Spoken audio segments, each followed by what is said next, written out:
mixed reactions of, her ultimate fate in Endgame. But for me, it made so much sense that she would sacrifice herself not just for the greater good of humanity, but actually for her friends, which was really at the heart of it. And she's a good one. Mia Renner. Sophie's choice for something.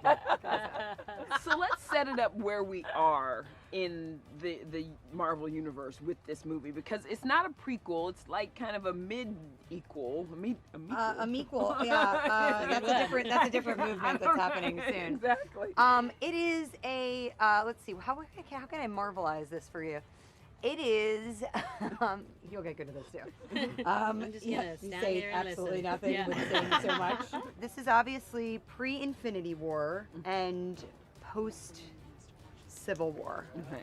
There. So you were already a I'm committed to badass. that answer. I used to have nothing. And then I got this. This job.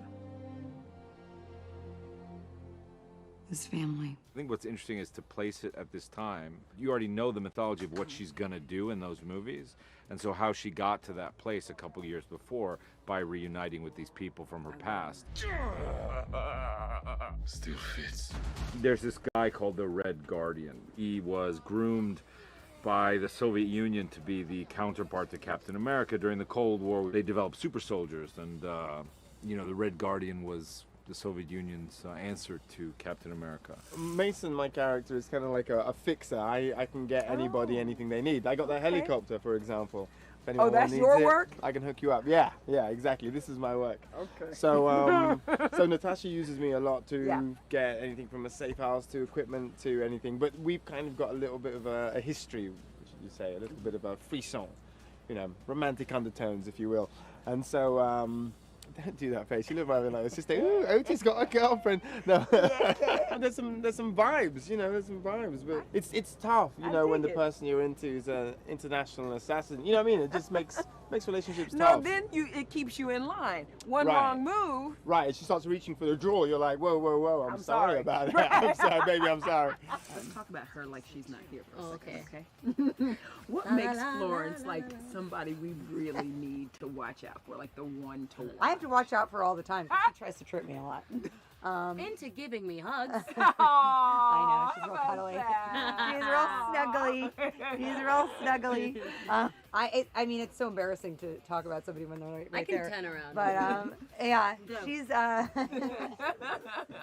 Florence is such a talented actor, and she's the real deal. Yeah. She's an amazing scene partner, and she's she just has a fresh take on everything, and is just there.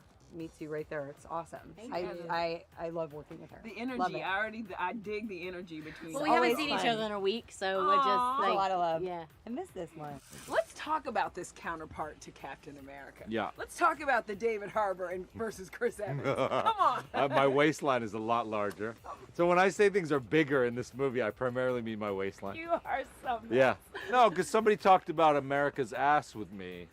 And I think I didn't want to go there, but now that you mentioned it is. I mean, it's a big part of the movies, right? That is America's ass. He is the ass that is the ideal, but I really am America's ass. I mean, if you think about it. How are you most like Natasha?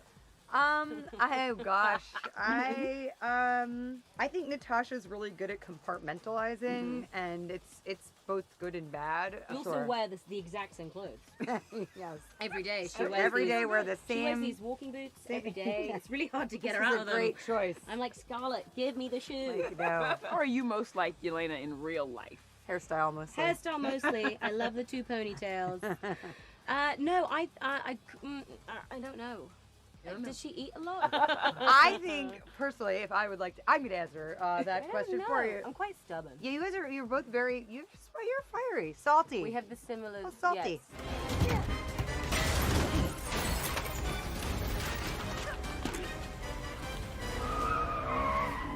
You're welcome. That's probably one of the coolest things about our relationship. Is it's so much like, well, best friends, family, women. It's like fighting and hate and anger, but love, and they come back together all the time, and it's pretty cool to have these strong women basically fight everything together. When you walk on this set, how does it compare to like every other set that you Smashes been them on? all to the ground.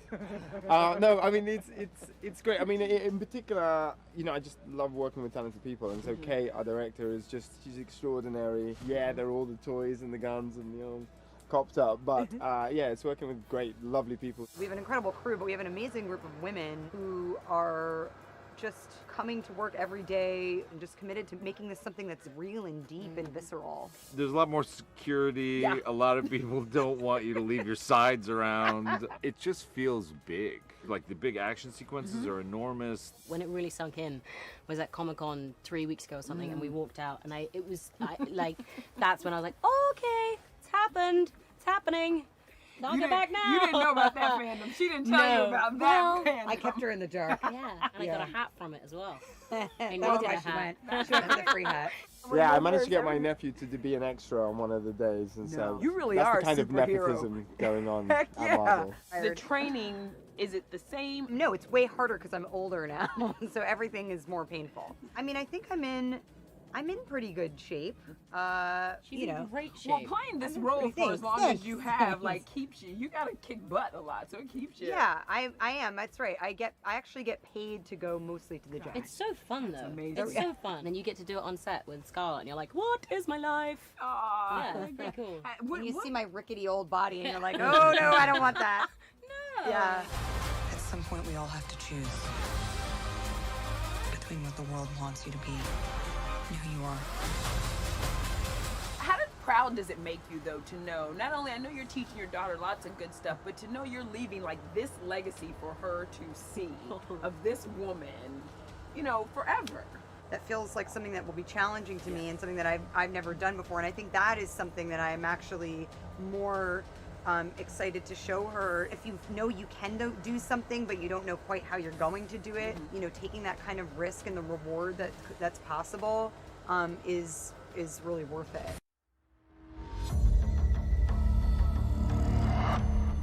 Natasha, my sister, after all this time, what brings you home? I'm on the run. I was trying to do something good. You're more than just a trained killer. You're fooling yourself. We are still both trained killers. We have unfinished business. As we.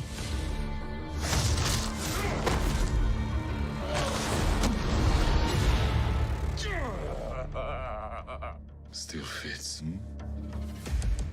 Family. Back together again. You got fat. Smelling water weight.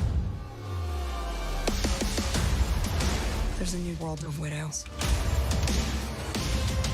New enemies. I'm done running from my past.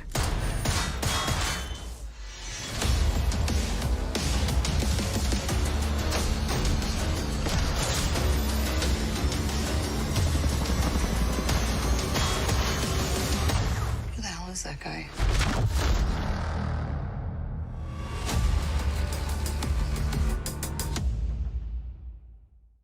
And now, the moment you've all been waiting for. Marvel Studios' Black Widow. Enjoy this special look. I've lived a lot of lives, but I'm done running from my past. I was an assassin, spy, an avenger.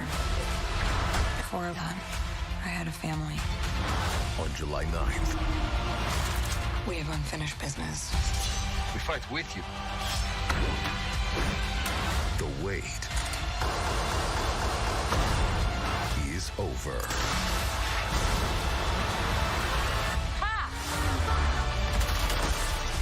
You okay? Great plan. I love the part where I almost bled to death.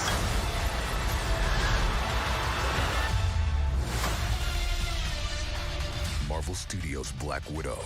Rated PG-13. You don't know everything about me. I've lived a lot of lives. Before I was an avenger. Before I got this family. I made mistakes, choosing between what the world wants you to be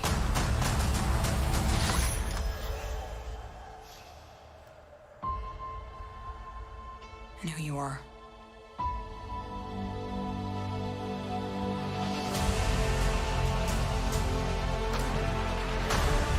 We have to go back to where it all started. Where did you think I was all this time? We have unfinished business. My girls are the toughest girls in the world. I'm sorry. We had our orders and we played our rules. It wasn't real. It was real to me. To me, you were everything. Bring her home. Put your seatbelts on. She's such a mom.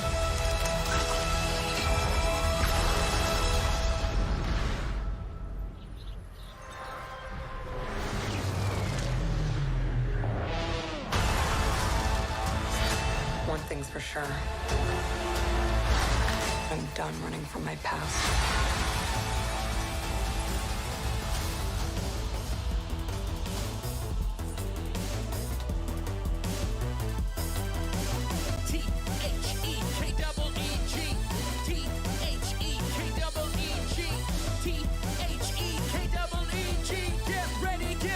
Get ready for the Keeg.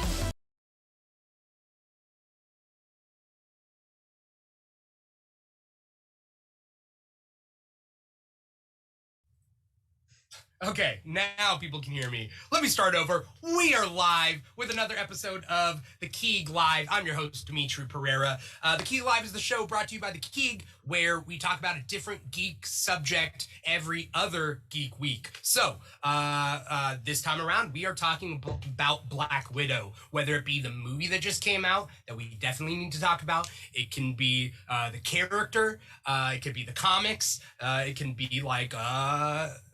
I mean, that's pretty much it. Not the spider. I mean, I feel like that's the one Black Widow that we don't really need to talk about. But other than that, Black Widow is what we're here to talk about. And I can't do it alone.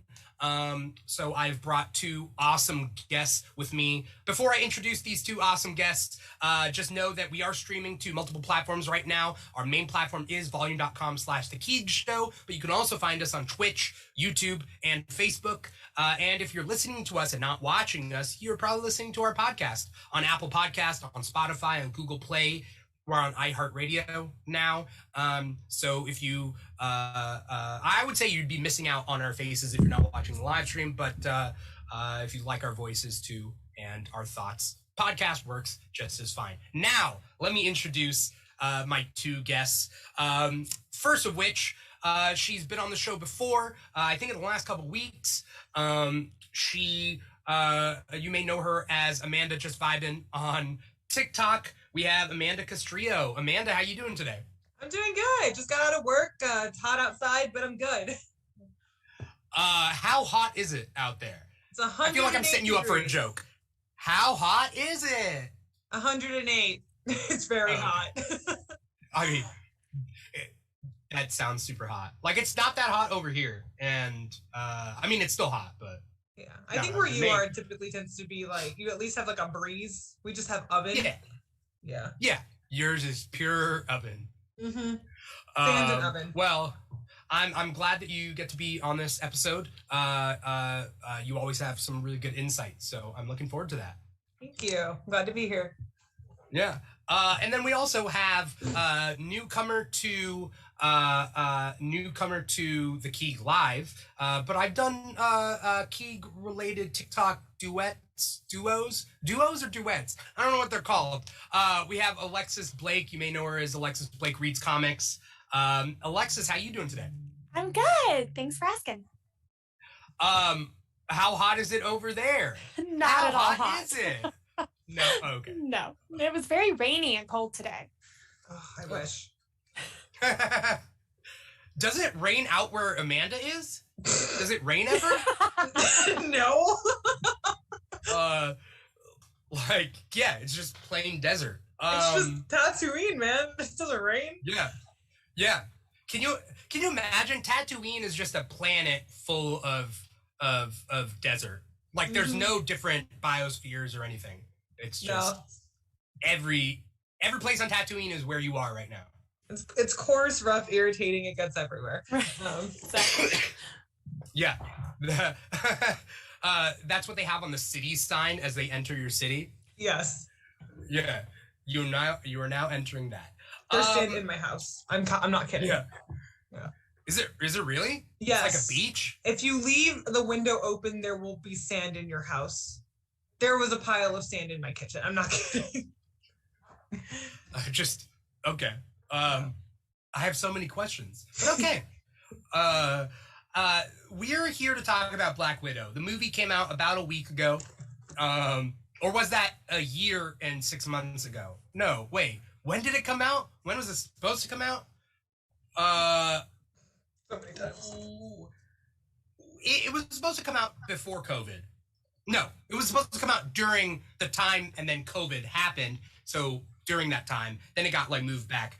Was there a lot of frustration, for whether it should be released on Disney Plus or whether it should be should just come out or got pushed back a year and a half or whatever? Was there a lot of frustration there? Kind of, but at the same time, I understood. I understood why they had to push it back because obviously nobody was going to go into theaters, and you do the thing about movies that they do have to make their money back. So I think a theatrical release will make it back. However, it was still I think they should have just held off on a date until they knew for sure what was going on.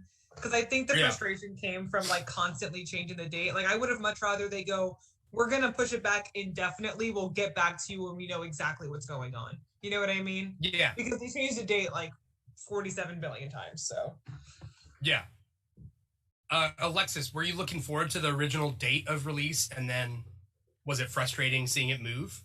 I mean, yeah, I understand why they did it, but I think the thing too, when you change a date multiple times, you start to lose track of it. You start to lose that momentum. And I think there's a little bit there too, where you kind of start to lose faith. Well, is COVID the only reason you're pushing it back? Are there other reasons? Are you not proud or satisfied enough with this movie to release it? Once, you get pushed back once and it's not really a big deal, but when it keeps going, especially when it's a movie that is a decade late, that's a little frustrating. There are questions about that. Yeah, I mean, I guess I have to, not only was it supposed to come out last year and then get pushed back, I guess the general consensus is it should have come out 10 years ago. And I mean, we'll definitely be able to dive into that. I mean, was that your thought? When they announced the Black Widow movie, did they announce the Black Widow movie after she died? Yep. After so. Endgame, then they announced they were going to do a Black Widow movie? No, I think it was already in the lineup. I could have swore back in 2017 Tumblr, I saw a giant lineup and Black Widow was one of them. Yes, I was a Tumblr kid. Nobody come for me. Yeah. But yeah.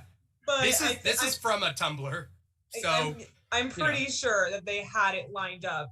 And it's kind of crazy that we're now living the phase 3 and 4 of the MCU before it's almost nostalgic and also weird at the same time. But I'm pretty sure she was in a lineup before she died.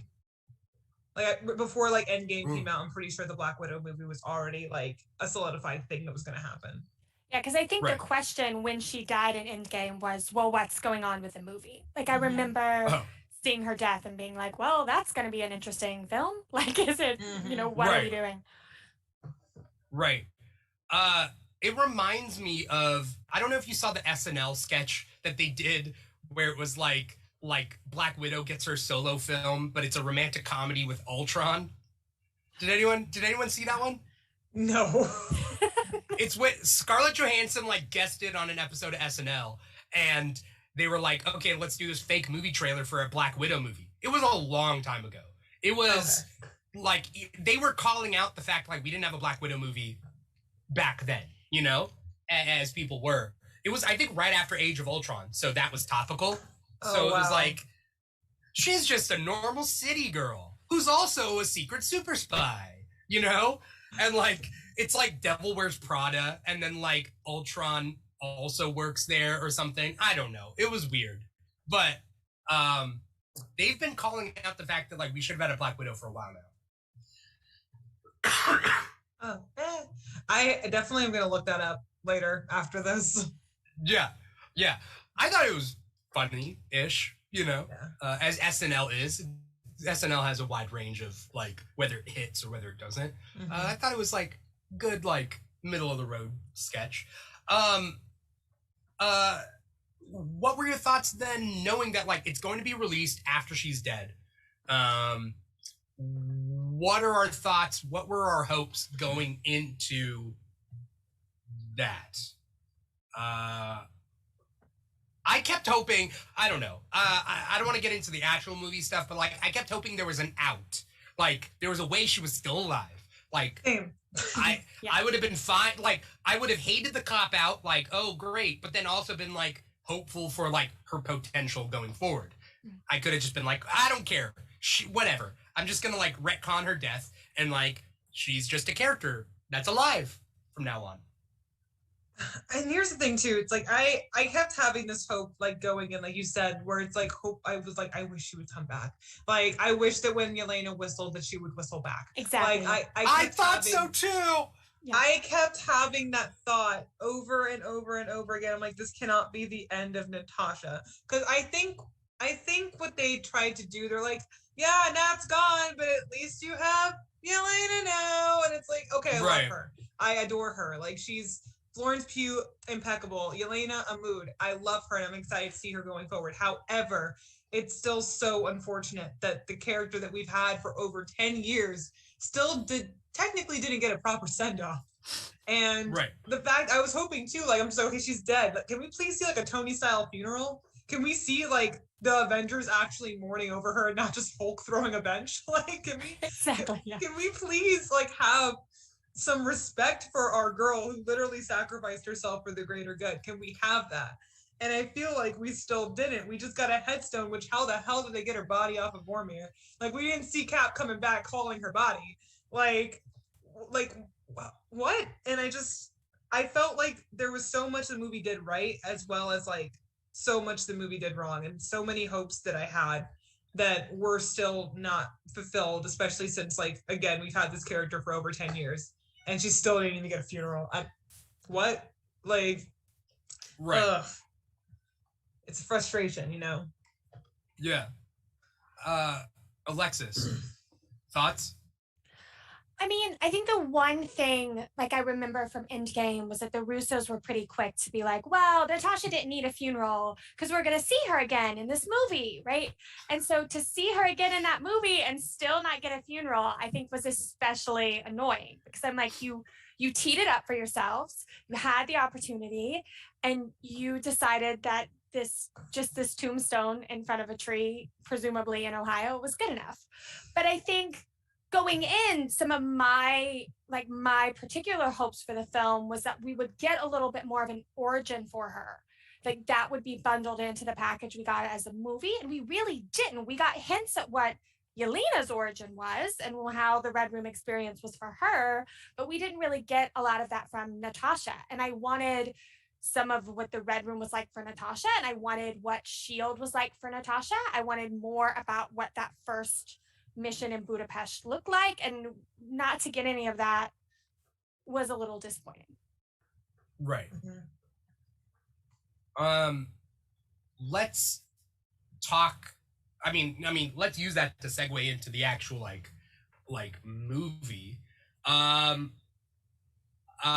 know, Alexis, you had talked on your TikTok about like at least liking the beginning certain parts of the movie. There's a lot of the movie that I liked, okay? I just feel like I can like and enjoy a movie and still be aware and critical of what the movie did wrong. And I think in Black Widow, there's quite a bit that just did not go well. But I will say the first like 20 minutes of that movie to me were incredibly exciting. Like, I was like, oh, they're going to do it right. It's going to be great. Like the stuff in Ohio is so cool because it feels authentic to well, it came a little late time-wise, but it feels authentic to that kind of like Americans' Cold War sensibility of what being in America for Russian spies would have been like. And it also doesn't have a real background in the comics. So as me watching it, I'm like, oh, this is new, this is exciting, where they're going, right? Like Natasha, who we know ends up in S.H.I.E.L.D., right, is the beginning of this movie is getting shot at by S.H.I.E.L.D. SUVs. So like, oh, surely, that's a really interesting twist I didn't see coming.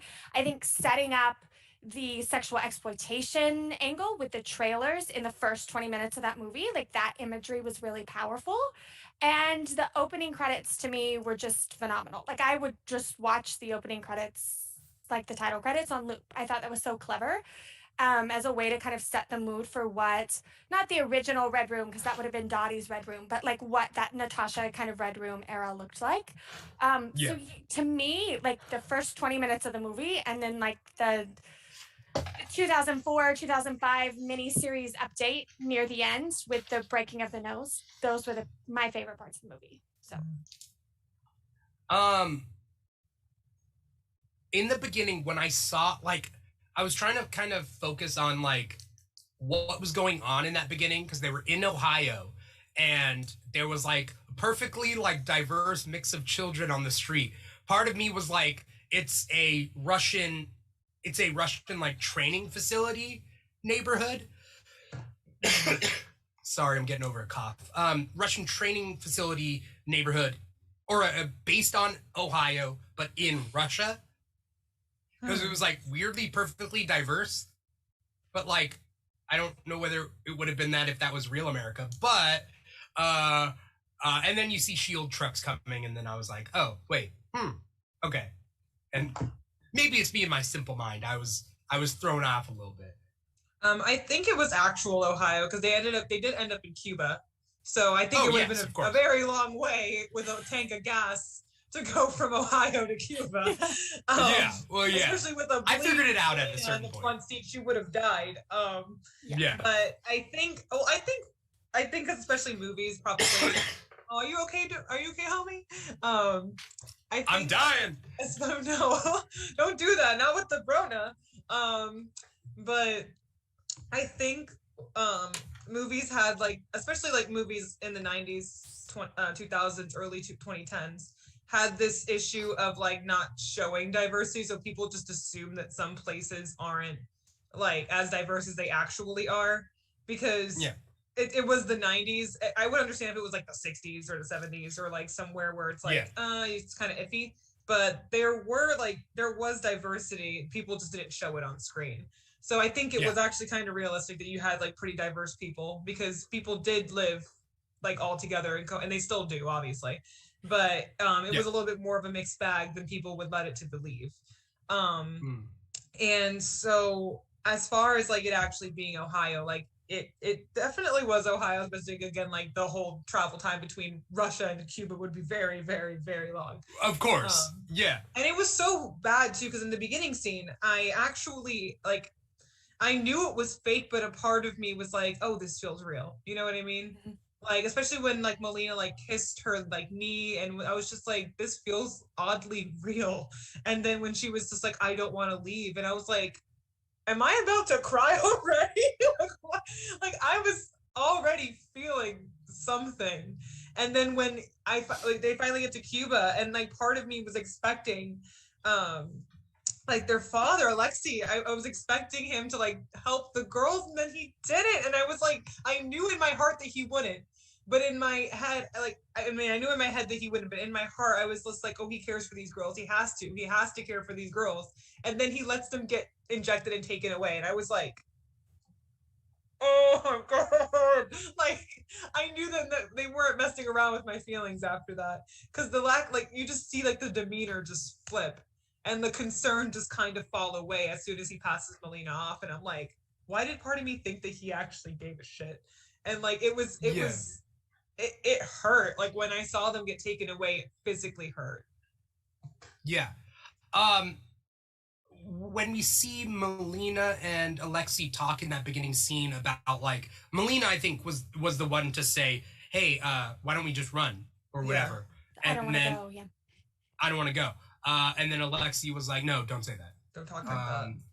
Yeah, don't talk like that. And I thought, I mean, that was interesting, especially what comes later. I was like, oh, that's a weird switcheroo. But also, like, I did think like Alexei would be a better dad. Let's talk about Alexei, because in that beginning scene, like, I know he gave them up, but like I just thought like he would be better before the giving them up part, not after that point. But like we saw in those first 10 minutes them fight as a family, only to like give each other up, or at least the parents gave the children up. And later we realized they don't have any sort of connection. It was 3 years of their spy life, and that was it. Alexis, you have thoughts about Alexei?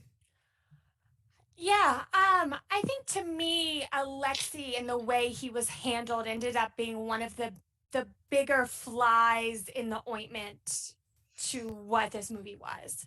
Because I think while in the writing, like if you were just to read the script, I think it comes across clearly that he is a narcissistic asshole that's just worried about his glory days. But I think in the portrayal, which was to be goofy and funny and to at a lot of times break the tension of more serious scenes, that kind of muddied the water of how bad Alexei actually was. And I think it gets worse because he spends the whole movie wanting to fight this battle and then gets to fight a battle, and that's kind of where we leave him. So it's almost like, you know, oh, well, everything he did was fine and he got what he wanted. Where he spent most of the movie gaslighting these girls, even as they were adults, and made an apology that they never heard. But like in the end, he gets to fight his battle and we kind of get to send him off. And I feel like that portrayal kind of muddied the water of what that character was really supposed to represent. And because it's a female-led superhero movie that's focusing on themes like sexual exploitation and trauma, letting him get away with some of those things also muddies the importance of the themes. But I do think it's interesting that both Alexei and Dreykov are really shitty dads. And that at a certain point, like this movie is not shying away from the fact that like men with children also abuse women. So that aspect is interesting, I guess. Yeah, not only men with children, men with like daughters even, right? Like, because like isn't there a thing where people are like, oh, I didn't realize that how bad guys were until I had a daughter. It's like, you're just out here disrespecting women until you had one of your own to own, basically. Like, yeah, it's this weird. It's like, I know what guys really want, so no one gets near my daughter. I don't know. It's just horrifying. It's just this weird thing. With the thing about Alexei, though, to me is that like because you make him funny, but also gross, you get this weird sense of like, well, boys will be boys, and it's not apologized for. Right? It's like, well, this guy's funny and like I like him, so thus, you know, we shall accept his gross, horrible behavior.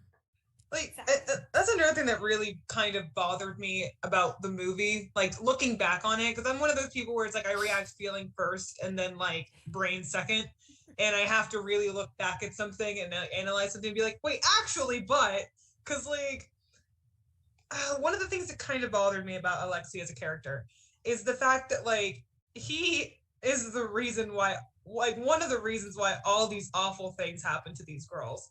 And like we have to remember that Natasha was already like in the process of training when the movie started, when she was like a young kid with the blue hair, and she already was like protecting Elena, like she's only 6, like she's already been through part of it. Right. And the fact that he compliments them when he sees them again on how many people they've killed, and like compliments them after all this horrible trauma they've been through mind control, through like being exploited, and he's just like, oh yeah, like you've killed so many people, I'm so proud, I couldn't be prouder. And people were laughing in the theater. I'm like, bitch, I'm not laughing. Like, this isn't funny. Like, they're both traumatized, and it was played off for laughs. And it's like, I think that kind of missed the mark. Like, it exactly, just, yeah. Like, there's so many other ways you could have been funny that didn't have to involve, like, laughing at their trauma, you know? Like, right. It was just, it kind of, like, rubbed me the wrong way, where I was just kind of sitting there awkwardly, like, oh, sweetie, no. Like, no. Yeah. It was like, if he was a good dad who made one bad mistake, which was to trust in his mother country, was it national, or was it just his allegiance to the Red Room? Like, I don't know, was he working for Russia, or is it not a country anymore because it's not like, Alexis, did you pick up on that at all? I don't know. Yeah, because I think right after the movie, a lot of people were like, well, it's in the sky, so is it Russian? And I find that interesting, because if the movie had really leaned into the fact that the Red Room was run by Russia, then they are accusing the Russian government of sexually trafficking girls from all over the world, which is a little problematic. But I think the fact that, like, Dreykov is Russian and Alexei is Russian and ends up in a Russian gulag kind of implies that the Red Room is somehow involved with the Russians. And unlike the comics, what we're seeing in this film is set much later. So the kind of Soviet Union into the Cold War, Stalin into post-Stalinism, evolution of the Red Room isn't there, which I think is a little interesting in the way they decide to evolve and update the Red Room. I had feelings about that. But I would say, yeah, associated with Russian, associated with the state, yeah. So, like, with Alexei, he wasn't like a good dad that just chose wrong. Like, he was like, Russia or the Red Room will take care of my daughters, and they didn't, and thus he felt betrayed. It was rather like he knew exactly what was going to happen. And he continues to be a pig the whole time through. And to the point where, let's talk about one of the most poignant quote-unquote jokes, where he asks them whether they're on their period. He doesn't even know. Like that's like, oh, that was one thing too, where it's just like, you sent these girls off and you don't even know what they did to them. Like, you know what I mean? Yeah. Where it's like, or he does, and he doesn't know that there's a link between the two. Like, he doesn't know how it works. In which case, he's an idiot. Right. But exactly. Like, that's the thing. Where she was just like, I don't have a uterus, dumbass. Like, you can't menstruate without a uterus. It's all gone. Like, they sterilize them. They give him full hysterectomies. And he was just like, huh? Like, he reminded me of, like, the two eyes and the lips emoji. He was like, what? Like, and I was just like, first of all, a period joke, really? Like, what year is it? It's 2021. Who wrote that? I know it wasn't a woman. Yeah. And second of all, it's like, the fact that he was either sent them off to this thing and didn't even know what was going to happen to them and just did it anyway, or B, knew exactly what would happen to them and still doesn't make the connection because he's an idiot. Like, what? Like, that just kind of missed for me, where it's like, I think they could have explained them getting a hysterectomy without a period joke, you know? Like, that was handled very messily, in my opinion. Would they have, if it wasn't for the period joke being in the script, would they have done the history, like a informational dump on hysterectomies? I feel like they could have. Oh, sorry, Alexis. No, go ahead. Sorry, no. I feel like they could have during the scene with Yelena and Natasha when they were talking over the beer, and they were talking about what they were like, what Yelena's cover life was when people asked her. Especially since she had brought up that Natasha would have had a kid in her mind. So I think that could have been mentioned there. Yeah. Alexis? No, I was just going to say, I think like the clap back to that joke was something that was ad-libbed on set, right? We know now by Florence Pugh. So I think the fact that they put the line in there with really no follow-up is kind of, indicative of whether or not they would have really spent time following up on that plot point later. I don't think they really seem to care about it from a writing standpoint. Yeah. Were there other instances of like things being like not great in the script and they have to like work through it during production? Like, weren't there other things like that? I think the period joke is the main one I've heard of, and the fact that the commentary on the hair flip superhero pose was also Florence Pugh's. But that was something they had put in the script because of her. So basically, like, the cool feminist stuff was from the female actress and not from the script. How many writers were there on this movie? How many credited writers? Hold on. Quick Google search. I wish I was Google. Yeah.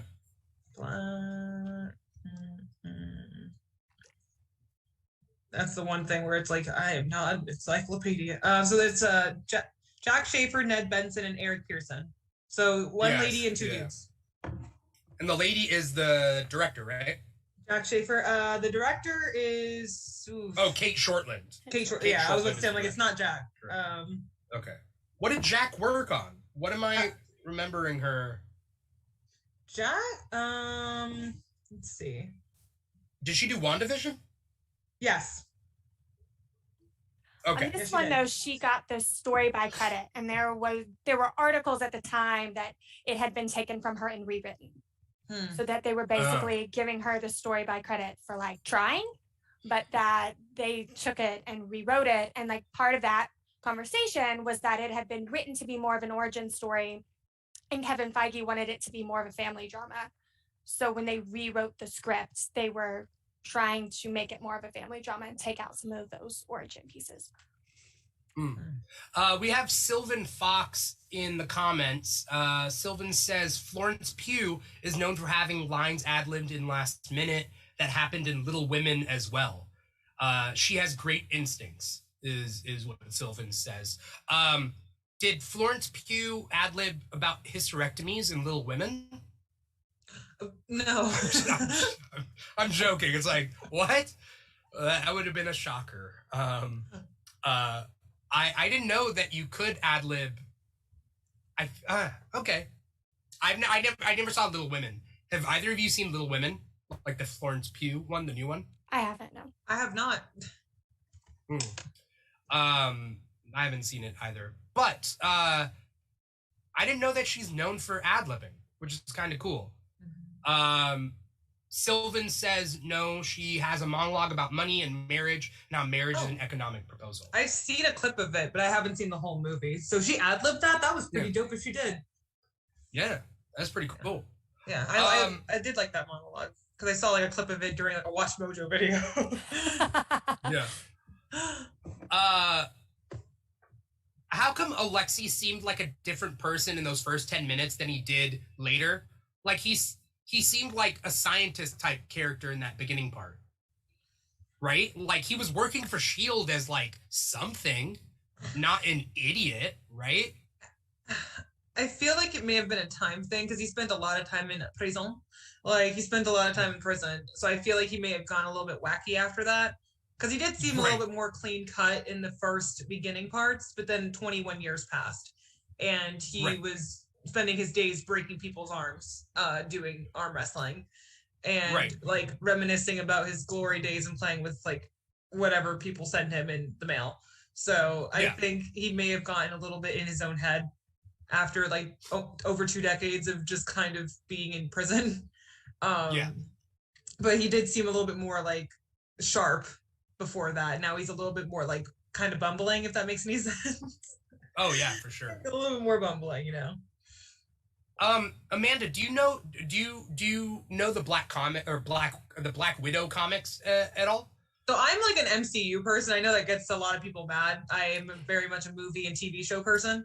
Yeah. And I will know of some things, especially since a lot of my mutuals are very comic oriented. So I'll watch their videos on comics, and I'll watch like kind of like rundowns of like where certain things came from in comics. However, like as far as reading comics, I'm much more of like an MCU person. Yeah. And that's almost better, because sometimes when I go and Alexis, were you gonna say it? It's almost better because like I go into like watching these things and I'm like, I know exactly what's gonna happen. I know the comics. They're gonna stick to the comics. They don't, and things are different for better or for worse. It's wild how like it's almost detrimental getting stuck to the comics in a way. Yeah. What I was gonna say is Alexis has to know Ursa Major. Yeah. What were your thoughts of that like random just name like? I think it was just like a cute Easter egg. I think Ursa Major is one of those characters that like honestly nobody really cared about until recently. I feel like Ursa Major is kind of a joke until you get to Tales of Suspense, Hawkeye, and Winter Soldier, and then he has more of a personality and he's more lovable and very cute, and but I just thought it was like a fun Easter egg. He's a bear man. He's a man bear. He's almost exactly like that one Russian movie that came out like a little bit after Avengers did, where they were like, it's a Russian Avengers. Do you know what I'm talking about? There was like a Russian produced film. You'd have to look it up. It was like big, and it was like 4 like Russian superheroes just doing like stuff, and one of them was a guy who could turn into a bear and had a Gatling gun, and then like one was like a speedster, and like there was a couple of different people on the thing. I forget what it was called. Mr. Plow is in the comments. Mr. Plow might know what I'm talking about. There was like a Russian Avengers-esque movie. I'll have to look it up. Yeah. But essentially it had like a big bear guy, and that seemed a lot like Ursa Major. Well, and the bear in Russia is used in a lot of like folk stories, right? And it's a very like common animal used like a lot of times in like political campaigns. The bear comes up because of the things the bear represents. So I think that's kind of where they came from with the idea of having a giant bear man. More recently, Ursa Major has just been a giant like bear with a man's personality, right? But he's just a big floppy bear.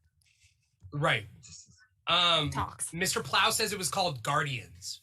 Oh, okay. That's just what it was called. It was called Guardians. It was a Russian produced movie with like some like kind of cool special effects on it. But Mr. Plow says excellent preview, kind of boring movie. Okay, cool. So there you go. But yes, Ursa Major is a big bear, which we didn't see. It was just a 7'2" guy. And some are saying he's the first mutant in the MCU, technically. Even though we don't see him be a mutant, he is a mutant in the comics. So he could be the first later MCU the mutants credit other people with mutants. But I guess he could be the first MCU mutant, yes. Wait, what were you saying? I thought you were saying he was the first mutant in the comics, but there are other mutants that are credited before him in the comics. Yeah. Oh, yeah. But it was just a cool little cameo. And that didn't really matter that much. And I'm sorry for his arm. Poor bear man. Poor Ursa Major. It has no, Yeah. I have a soft spot for Ursa Major. Do you? Yeah, well, I mean, he gave Natasha her memories back, so. Oh. See, I didn't read that run, but. Yeah. He helps bring Natasha back from her death by Hydra Cap. He's the reason we have her again. If you like Ursa Major, I don't recommend reading the most recent issue of Avengers. I'm sorry. Did you read it? No, I haven't. I've got it on my dock, but I haven't read it yet. Okay, I won't spoil anything. What did you two think about Melina? We were talking about Alexi. Easy to talk about Alexi. A little bit more nuanced to talk about Melina. Did we have thoughts?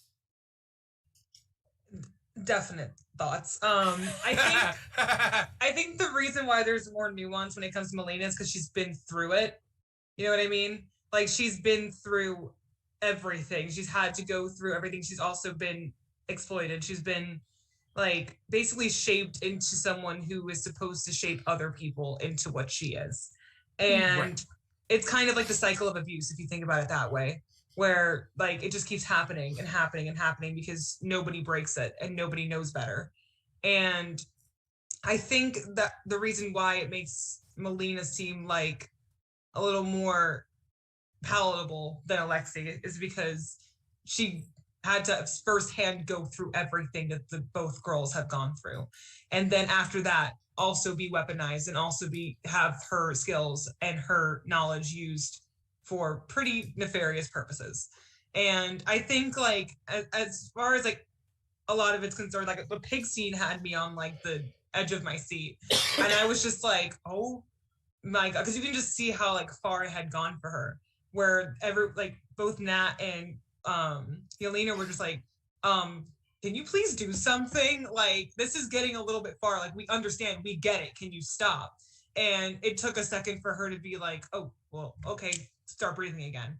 And that was a little bit more symbolic than I think people would like to think of it as, because we can just see like the disconnect. We can see how Yelena and Nat have kind of broken out of this already, and Melina is still mentally there. And it takes a little bit longer, and it takes her and Nat actually teaming up against the Red Room and actually like looking back at all these things and realizing, oh crap, like it's not good. And it just dawns on her after there's just this horror, not just directed toward like what was going on, like toward her, and they were horrified with her, and I was horrified with her. The audience was horrified with her, and I think that was like a turning point in her character where it was just like, oh shit, like I'm more in control than I think I am, you know? Yeah. Sylvan Fox says, I couldn't help but think how triggering that would have been for them, knowing that that was them before they broke out. And that's a really good point. Yeah. I didn't think about that. All right. Alexis? Yes.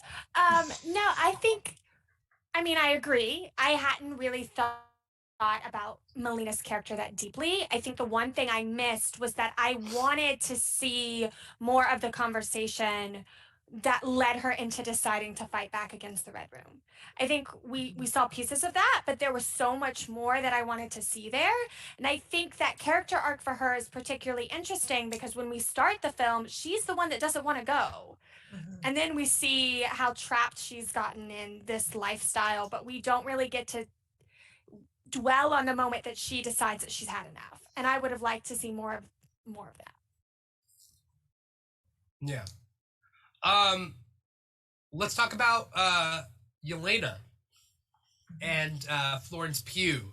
I hate somebody wrote this quote, and it was really funny but kind of sad, all things considered.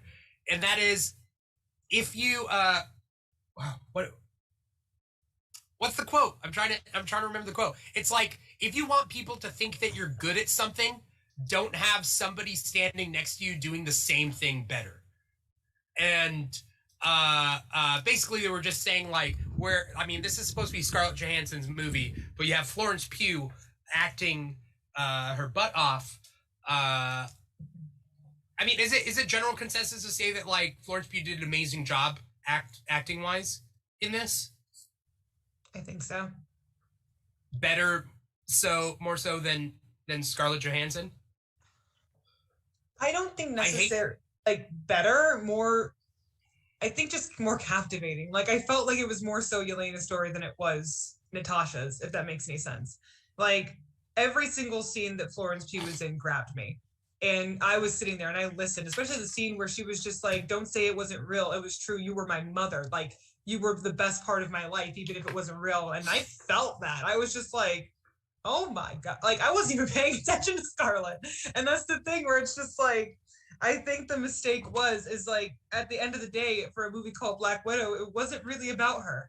And I think like it was good and bad in a way, because we know Black Widow's fate. We know that she's going to die. We know that the end of her story is Endgame.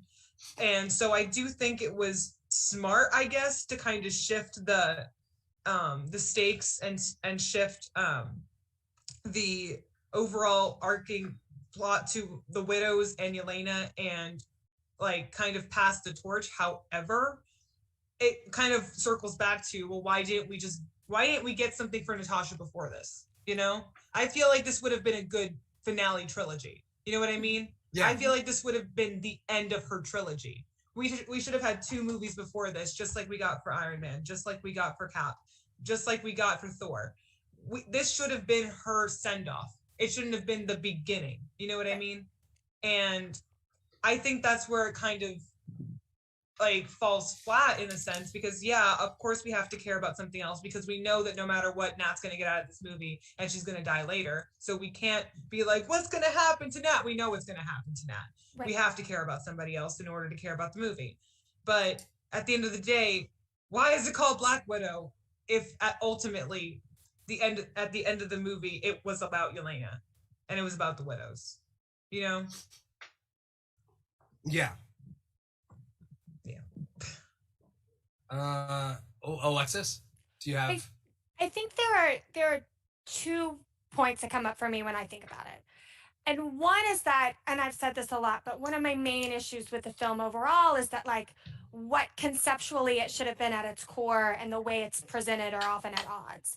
And I feel like taking a movie that's supposed to be a feminist, female-led superhero movie and putting us in the situation where we constantly have to compare the 2 women in the film is problematic. And we have to do that because we didn't get anything from her before. And Alexi does it as well. We see Alexi several times say, well, like, you've killed the most people, but you took down dictatorships. You know, like, he's making comparisons between their abilities there. So as an audience member, I'm asked to make comparisons about their abilities. And as a woman, I don't want to watch a female superhero movie where I'm constantly having to compare the ability of the 2 female characters against one another. And it honestly raises questions about Natasha's competency up till this point, right? When you look at Yelena and you look at the fact that Yelena was there all along and Natasha didn't go back for her, it's kind of like looking at S.H.I.E.L.D. and realizing that Hydra has been growing in S.H.I.E.L.D. for like 40 years. How competent are they really if they haven't taken these basic, you know, steps that you would take as a spy? I don't know why as a spy you don't go back and see what happened to your sister, you know? But so I think that for me would kind of be the main. I think the other thing that comes up for me is that Natasha really, like, MCU's Natasha is a character that was created 10 years ago by men, and Scarlett Johansson's acting is satisfying what that character was created to be. I think Yelena is a character that was created by women for now. And so she's also more compelling because Florence Pugh is acting to meet a character that was created for women now, and that's going to be more compelling to watch. And to kind of piggyback, and to kind of piggyback off of that, when you say the competency issue, we saw Endgame, we saw Infinity War, the fact that she never, not once mentioned her whole ass family in Russia, and it made it seem like she had no one. And that's, to me, it's like, okay, so you made it canon that she not only had a mother figure, a father figure, a sister. You made that canon. And in Infinity War and in Endgame, she's crying over a sandwich, and she's not mentioning her sister who was dusted, because Yelena was dusted. Like, that's the reason why she looks so young. Because she was supposed to be like 34, and she's like only 29 still because she was dusted. It's canon that Yelena was dusted, and not once did Natasha mention that her sister was dead because of Thanos in Endgame. And she lies about it, right? So that raises questions too. It's like she's looked at these people and said, "Well, I don't have a family." Yeah. Like, she's just like, oh, I ain't got nobody, but she does. She literally canonically has a whole family. And one of them, at least that we know of, was dead for 5 years. And not once did she mention the fact that she had found her sister, and then shortly after finding her sister, she was gone. Do you know how compelling that would have been for her to be like, I found my family again, and this motherfucker took them away from me? Like, but no, we have her crying over a sandwich. Like, when did she cry over a sandwich? What am I missing? A peanut butter and jelly sandwich, and she just breaks down in tears. And there's the only context that we have is that she's overwhelmed, maybe, or that she's upset about the half of the Avengers being gone, but she not once mentions her family. Okay. And it's just like that's one thing that I thought about, where I was like, so you made it canon that she had a family, and then you acted like she didn't. And then when she sacrifices herself, you made it sound like she was sacrificing herself because Clint had a family, and then you come back and tell me that she was a sister and a daughter. And now you're basically just deadening the fact that she was thrown out when she not only had one family, but she had two. She had the Avengers and she had her family. And they just completely...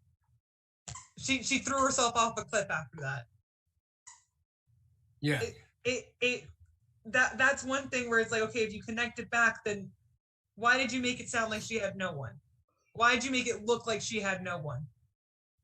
And that's one thing that got me really upset after watching the movie, where it's like, okay, so this happened all before Infinity War, all before Endgame, right? And you made it look like she had no one.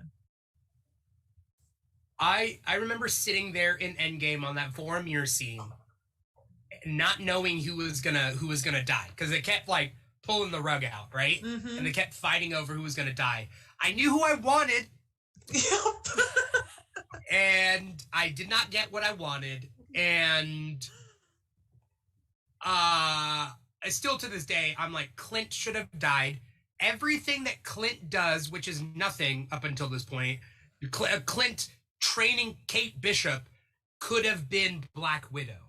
Like, Black Widow, how much cooler would it have been if Black Widow trained Kate Bishop and maybe Sword Master or something in the comics, like, comes in and trains her with a bow or something, because I think Sword Master trained Clint in the comics, right?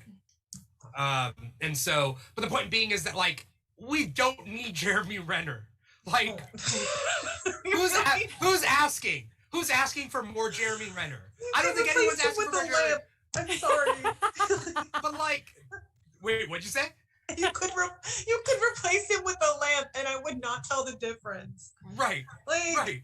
I'm so sorry. I forget that he's an Avenger every time. Right. Right. And like, I don't know. Like, Jeremy Renner nobody's asking for Jeremy Renner. Nobody. But like, female fans are asking for better, like, female portrayal, for Black Widow to be better, for all these things. Like, why not listen to the, like, you're not going to lose any money by killing off Jeremy Renner, but you have essentially cut off a character and her revenue. If you want to just think about it, like, monetarily speaking, you've cut off a character and all the revenue that Scarlett Johansson can make by killing her off. Like, Jeremy, like, is Feige his best friend? He's like, I gotta give Jeremy Renner a job. Like, it's either this or, like, Jeremy Renner's gonna go back to real estate, and he was better at, to be honest. Yeah, he house flips, and he has, like, a band, like, that has, like, a song or something, and then he had, like, a Jeremy Renner app. There was, like, a Jeremy Renner app. That's all Jeremy I know. Renner app, and there's been several solo albums since COVID. Like, there's been a lot of music. There's been a lot of Jeremy Renner music. Oof. That's a lot of Jeremy Renner. Nobody's asking for this. Mr. Plow says, sarcastically, because I know Paul, he says, got to put those girlfriends in refrigerators to print that money. And essentially friggin' Natasha there to serve whose purpose? To make sure that all the boys cry and throw a chair, and then, like, that's all we get. To give Clint a whole ass show. Here's the thing, even if ScarJo was done with being Natasha, even if she was done, why is everyone's first course of action to kill a bitch? Like, why is everyone's first course of action to yeet someone off a cliff? What happened to just retiring? What happened to being like, man, I'm done with this. I'm gonna be a consultant. Call me, beat me if you want to reach me. I'm gonna go fuck off in the mountains. Like, why do they have to die? Why is there absolutely no chance for them to return? Which there should be, because, you know, multiverse. But, like, I don't want to hear any excuses, Marvel. But that's one thing where it's like, why is everyone's first instinct to kill off a character that is no longer useful? Why can't they just go? Like, why can't they just go away? And then if they need them again, oh, what happened? I rang up Natasha. She said to do this. That's all you have to do. You don't have to pay Scarlett Johansson another dime if you don't want to. Why did you have to kill her? For what? Literally, you could have given her the same plot you gave Jeremy Renner 4 movies earlier. Exactly. Like, I'm going to go off and find my family. I'm retiring. Give me a call when the next Civil War breaks out. I'm going to go to Melina with the pigs, and I'm going to become a pig farmer. Like, you could have just... Restore a farmhouse, do the whole thing. Like, Homegirl could have just become a milkmaid, and I would have been fine with it. Like, why'd they have to? Because at the end of the day, too, it just reinforces the whole, well, Hawkeye was more important because he had kids. I don't care.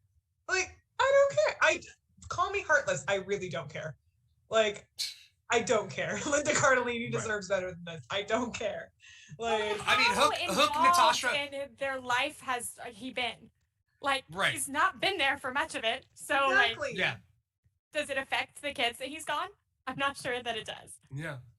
I was gonna say let Natasha be their daddy. Like let Linda Cardellini and Natasha get together. I'm so bright right now. Oh my god. Sorry. Sylvan Fox in the comments says which ScarJo made it sound like she didn't want to be done. She said she was surprised when she got the call that it was her. So I guess that settles that. I was thinking to myself, like, sometimes actors want to get done with their contracts. Mm-hmm. They're like, okay, that's why, like, there's a lot of big name actors that won't sign up for the MCU or will only sign up in a small things like Owen Wilson. I'm sure Owen Wilson wants to do his Wes Anderson movies. He doesn't want to be a Marvel hero and just have to ride that train for 15 years. And like, which I can get. But like, if Scarlett Johansson didn't ask to be out, why are we throwing her off a cliff? Also, something that I've realized over time, Tony gets a pretty hurrah type ending, and he gets a funeral. And Gamora and Scarlett Johansson not only get thrown off cliffs, you get to see them at the bottom, right? Don't you traumatically see two of those very strong female characters hit bottom? Like, that's horrible, right? And then barely even focusing on their pain and focusing on the pain of their male partners. Like, right. It is frigid. Paul's right. Everybody's right. It's frigid. We're going to further the purpose, like, oh, I'm a man, and, like, I'm going to be better now that my woman is dead. I don't know. It's just this... it's unfortunate, very horrible, and it's not an accident, right? It's not an accident. It's not an accident why like Black Panther was in phase 3 and Captain Marvel was in phase 3, and like we went through 2 whole phases of white male protagonists getting multiple movies, and like Avengers 2. Like, the way I say it is like Avengers 2, Avengers put a green guy and a purple guy on the team before a black or a brown guy. Like we go through 2 whole Avengers movies without any people of color on the team whatsoever. And it's not an accident. And here's the thing too, it's like, even if it is a quote unquote accident, like, it's not. It's just an inherent bias that people have. And nobody wants to think that they're a crappy person. Nobody wants to think, like, they're like, oh, I'm not the racism. I'm not, like, it's not me. I didn't do anything. I'm just doing what Here's the thing. Why are they always your first option? Why is a Captain America and a Tony Stark and a Thor always your first option? Nobody, let's be completely honest, nobody gave a shit about Thor before the MCU. Nobody did. No. And they still plucked out Thor before Black Widow, before anybody else got a solo movie. Like, why? You literally, at this point, you're sifting through things to not get to, honestly, just representing the heroes that you've already been presented. And that's just the frustrating thing. And I'm so sorry that my lighting is so awful. The sun decided to hit me right now. What changed? What changed? Like your cat pulled the blinds off? No, the sun is just okay. Yeah, everything. Yeah. Or not your cat, your dog, I mean. Wait, you have just a dog, right? Just a dog, yeah. Yeah. Alexis, do you have any frustration? I mean, yeah, I'm frustrated, but I think Amanda said it pretty well. I remember there was an interview with the Russos where they were asked how they picked what from the comics they put in the films. And they both kind of answered and said, well, we just look for whatever inspires us. And I think that's the issue. I think when you have two white men choosing what goes in a multi-billion-dollar franchise and they just pick what inspires them, that's kind of the issue. There was nobody else in the room to be inspired by anything different.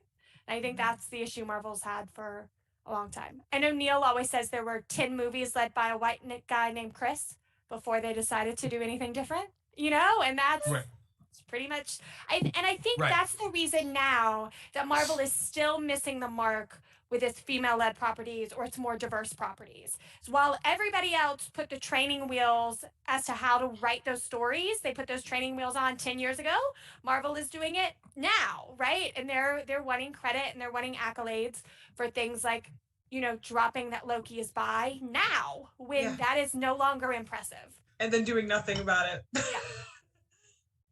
Right. What were the big things you guys liked about the movie?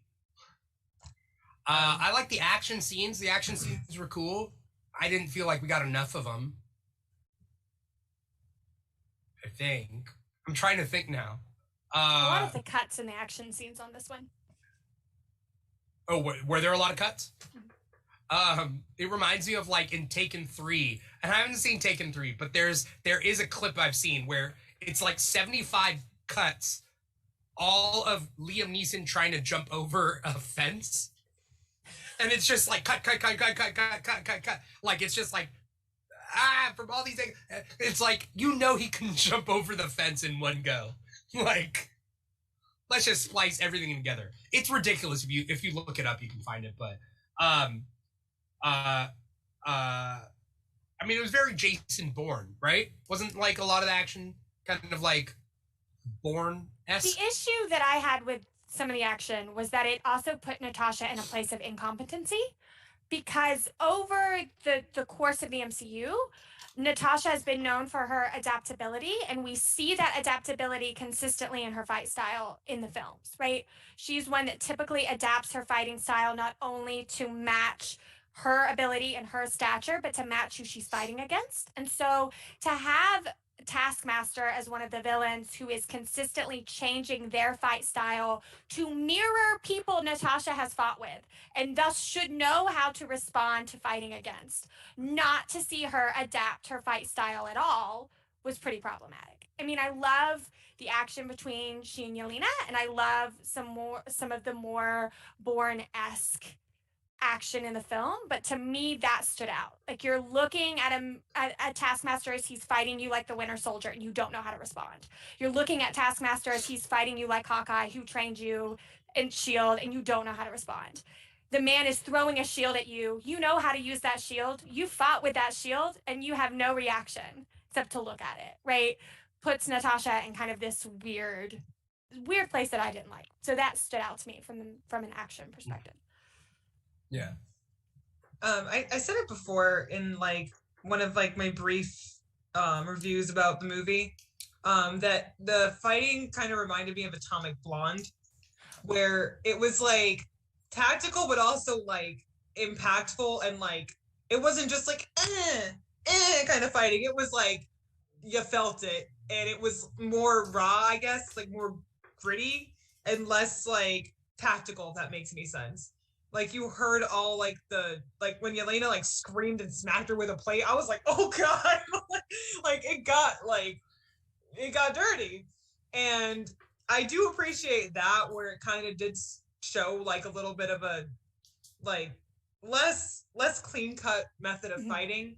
However, I do think about it in the way of like, they are assassins, like they're trained assassins that were literally doing synchronized like gun shit in like one scene.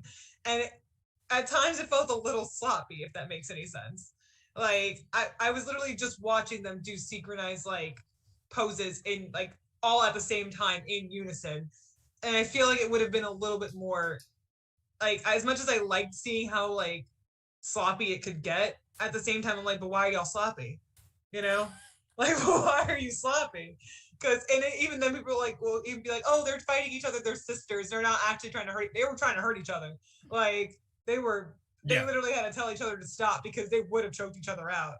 And I think at some point that they kind of forget who the characters are.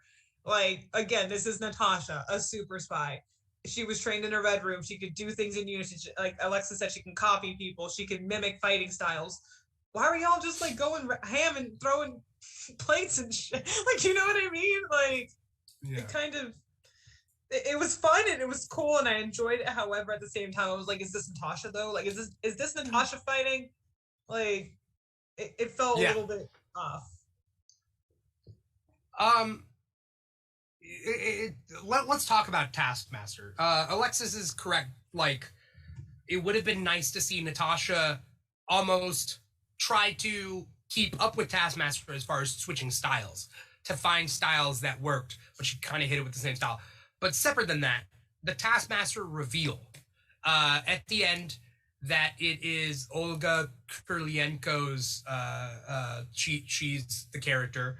Her name is in the credits in the beginning, which I thought was not great. A lot of people said they knew who Taskmaster was just by seeing her name in the credits and not seeing her throughout the movie. And so, what did you two think of the reveal that it was Dreykov's daughter, that she was being forced to do these things, and it was all mechanical, like camera, like visor stuff?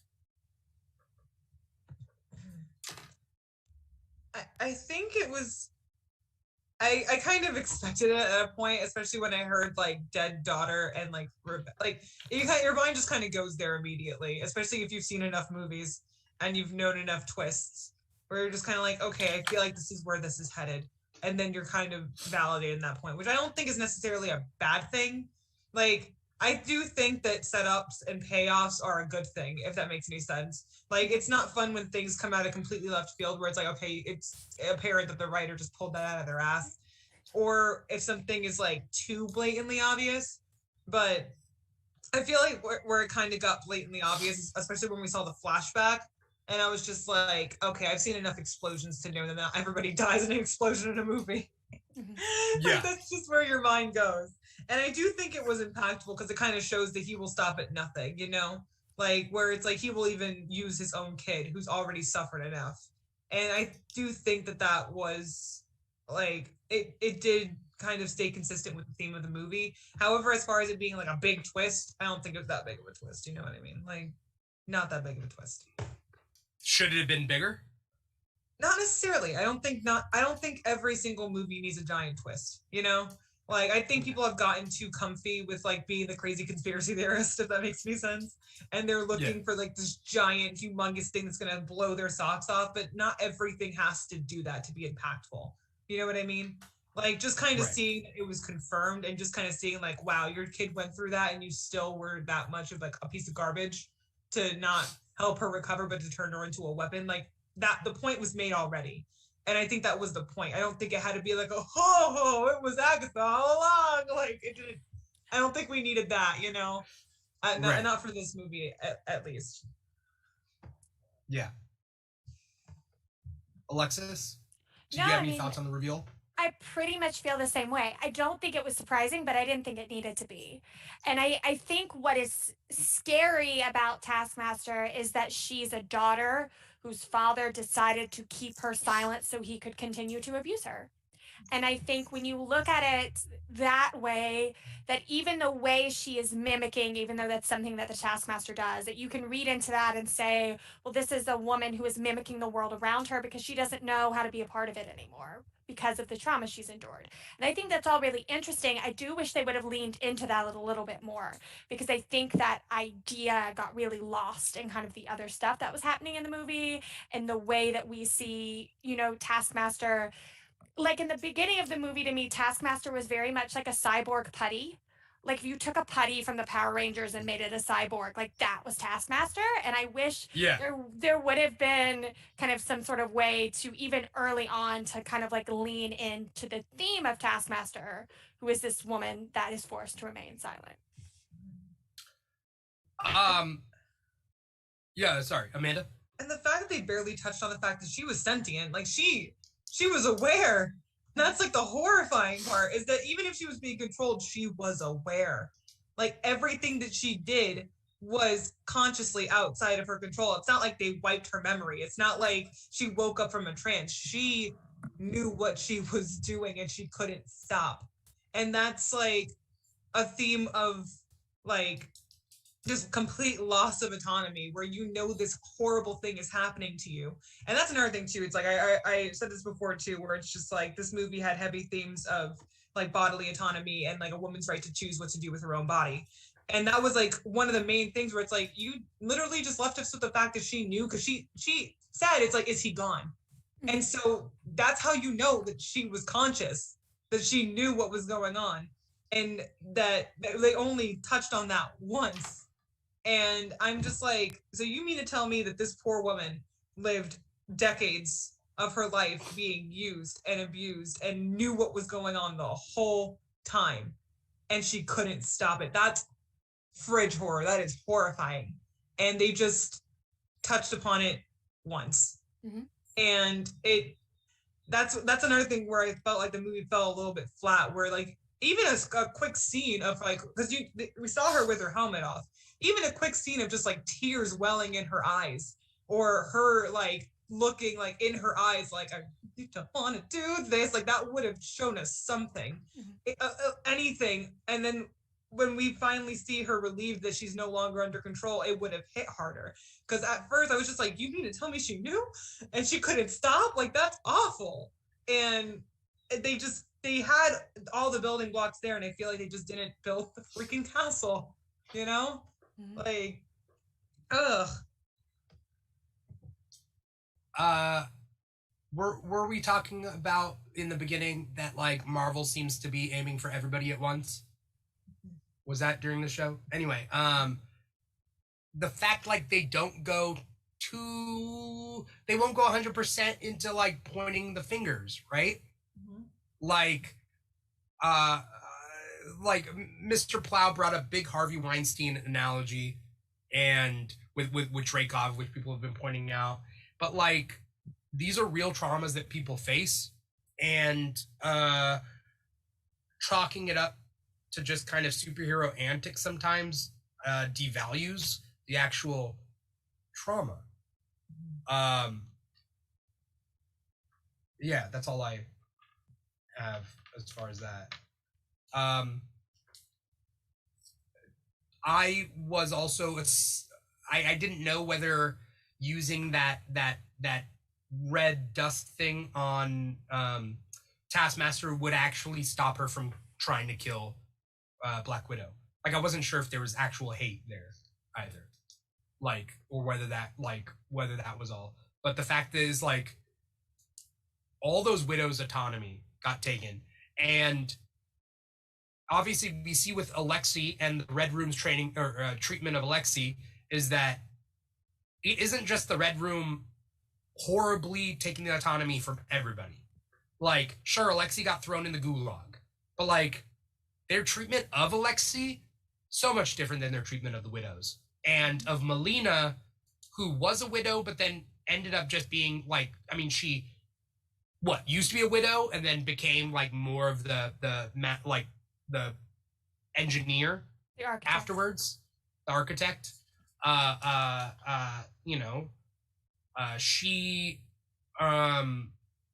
like Alexei wasn't treated as badly, or at least, yeah, wasn't treated as badly. I think it's easy to say.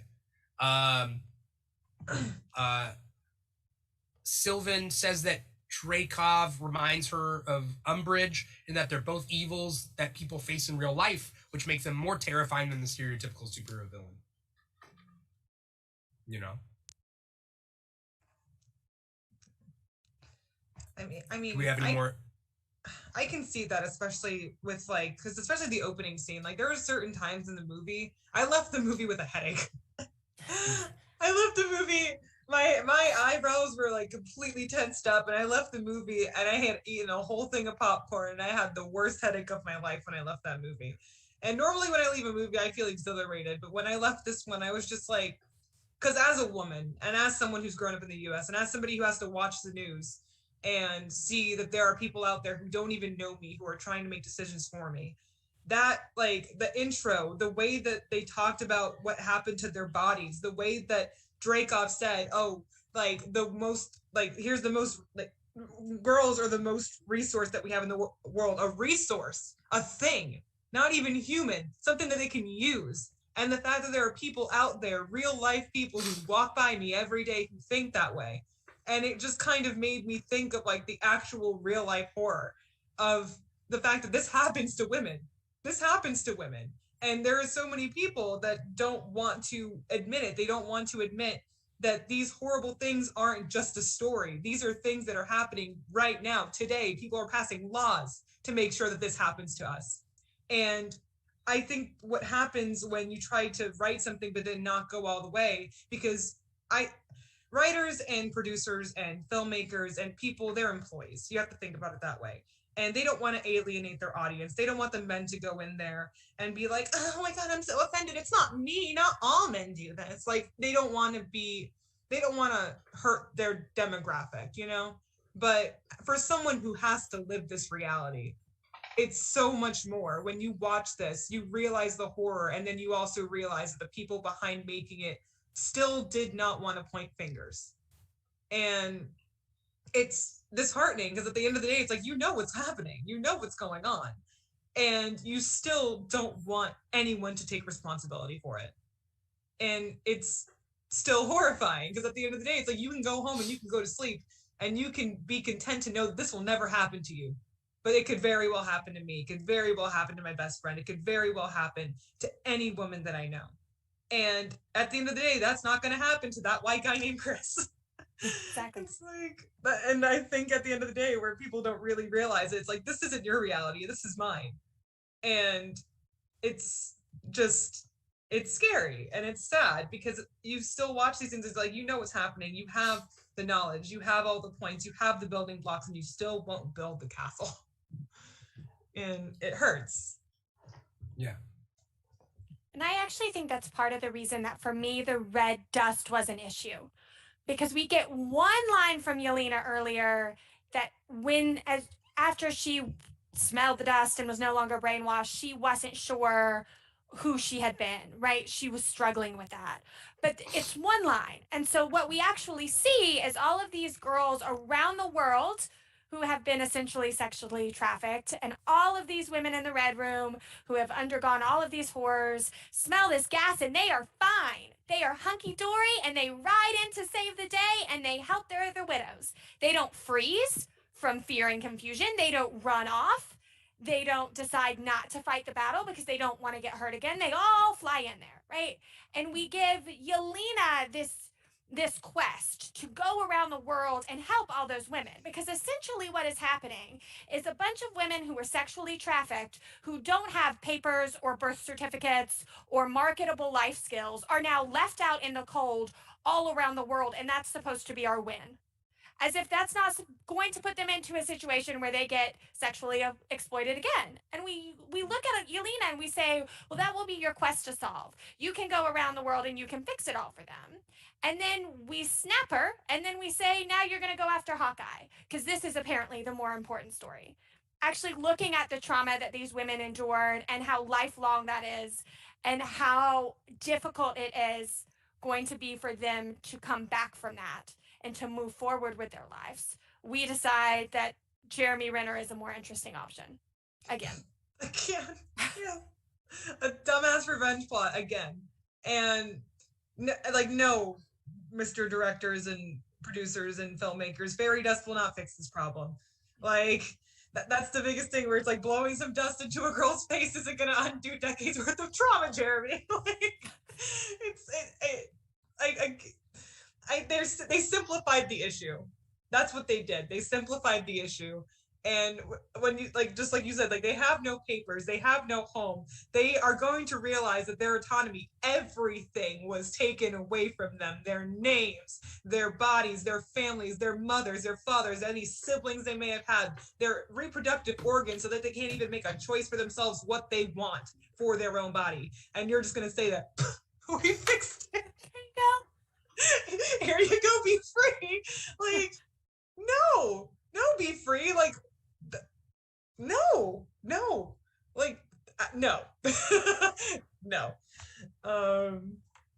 And again, that's one of those things where it's you watch the movie, you have a great time, and then you really reflect on it, and you're like, wait, actually though.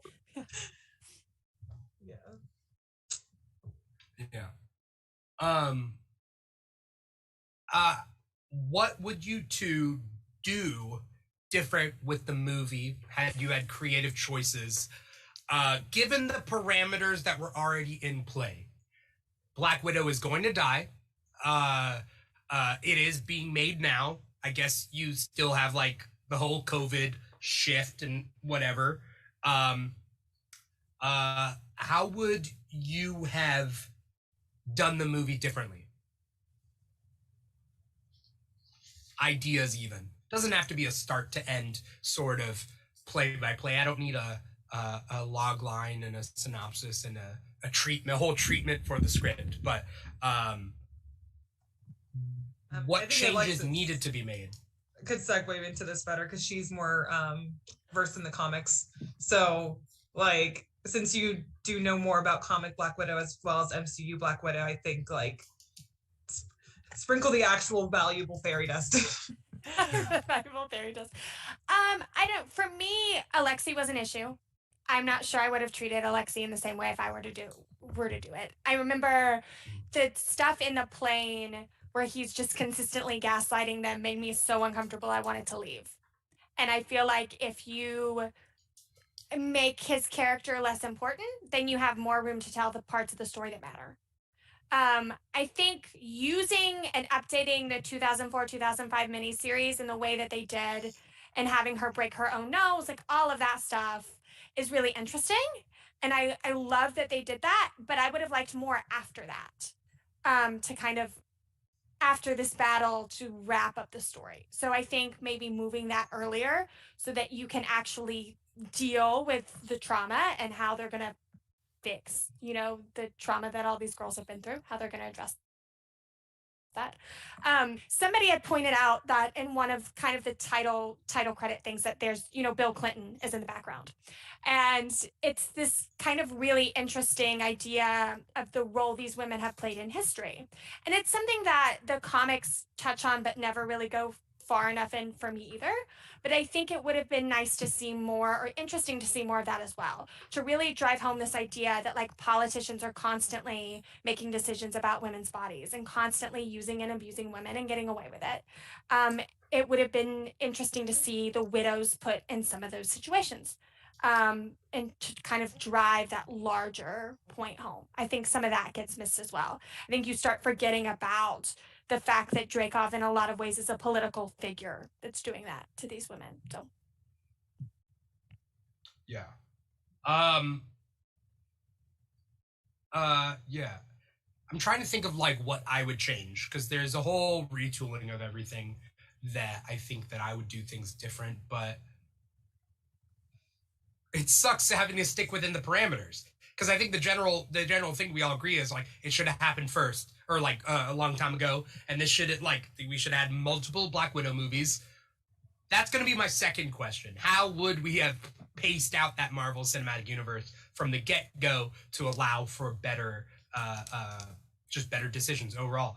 But Amanda, do you have any changes that you would have, changes that are so easy? Why didn't they just do it this way? like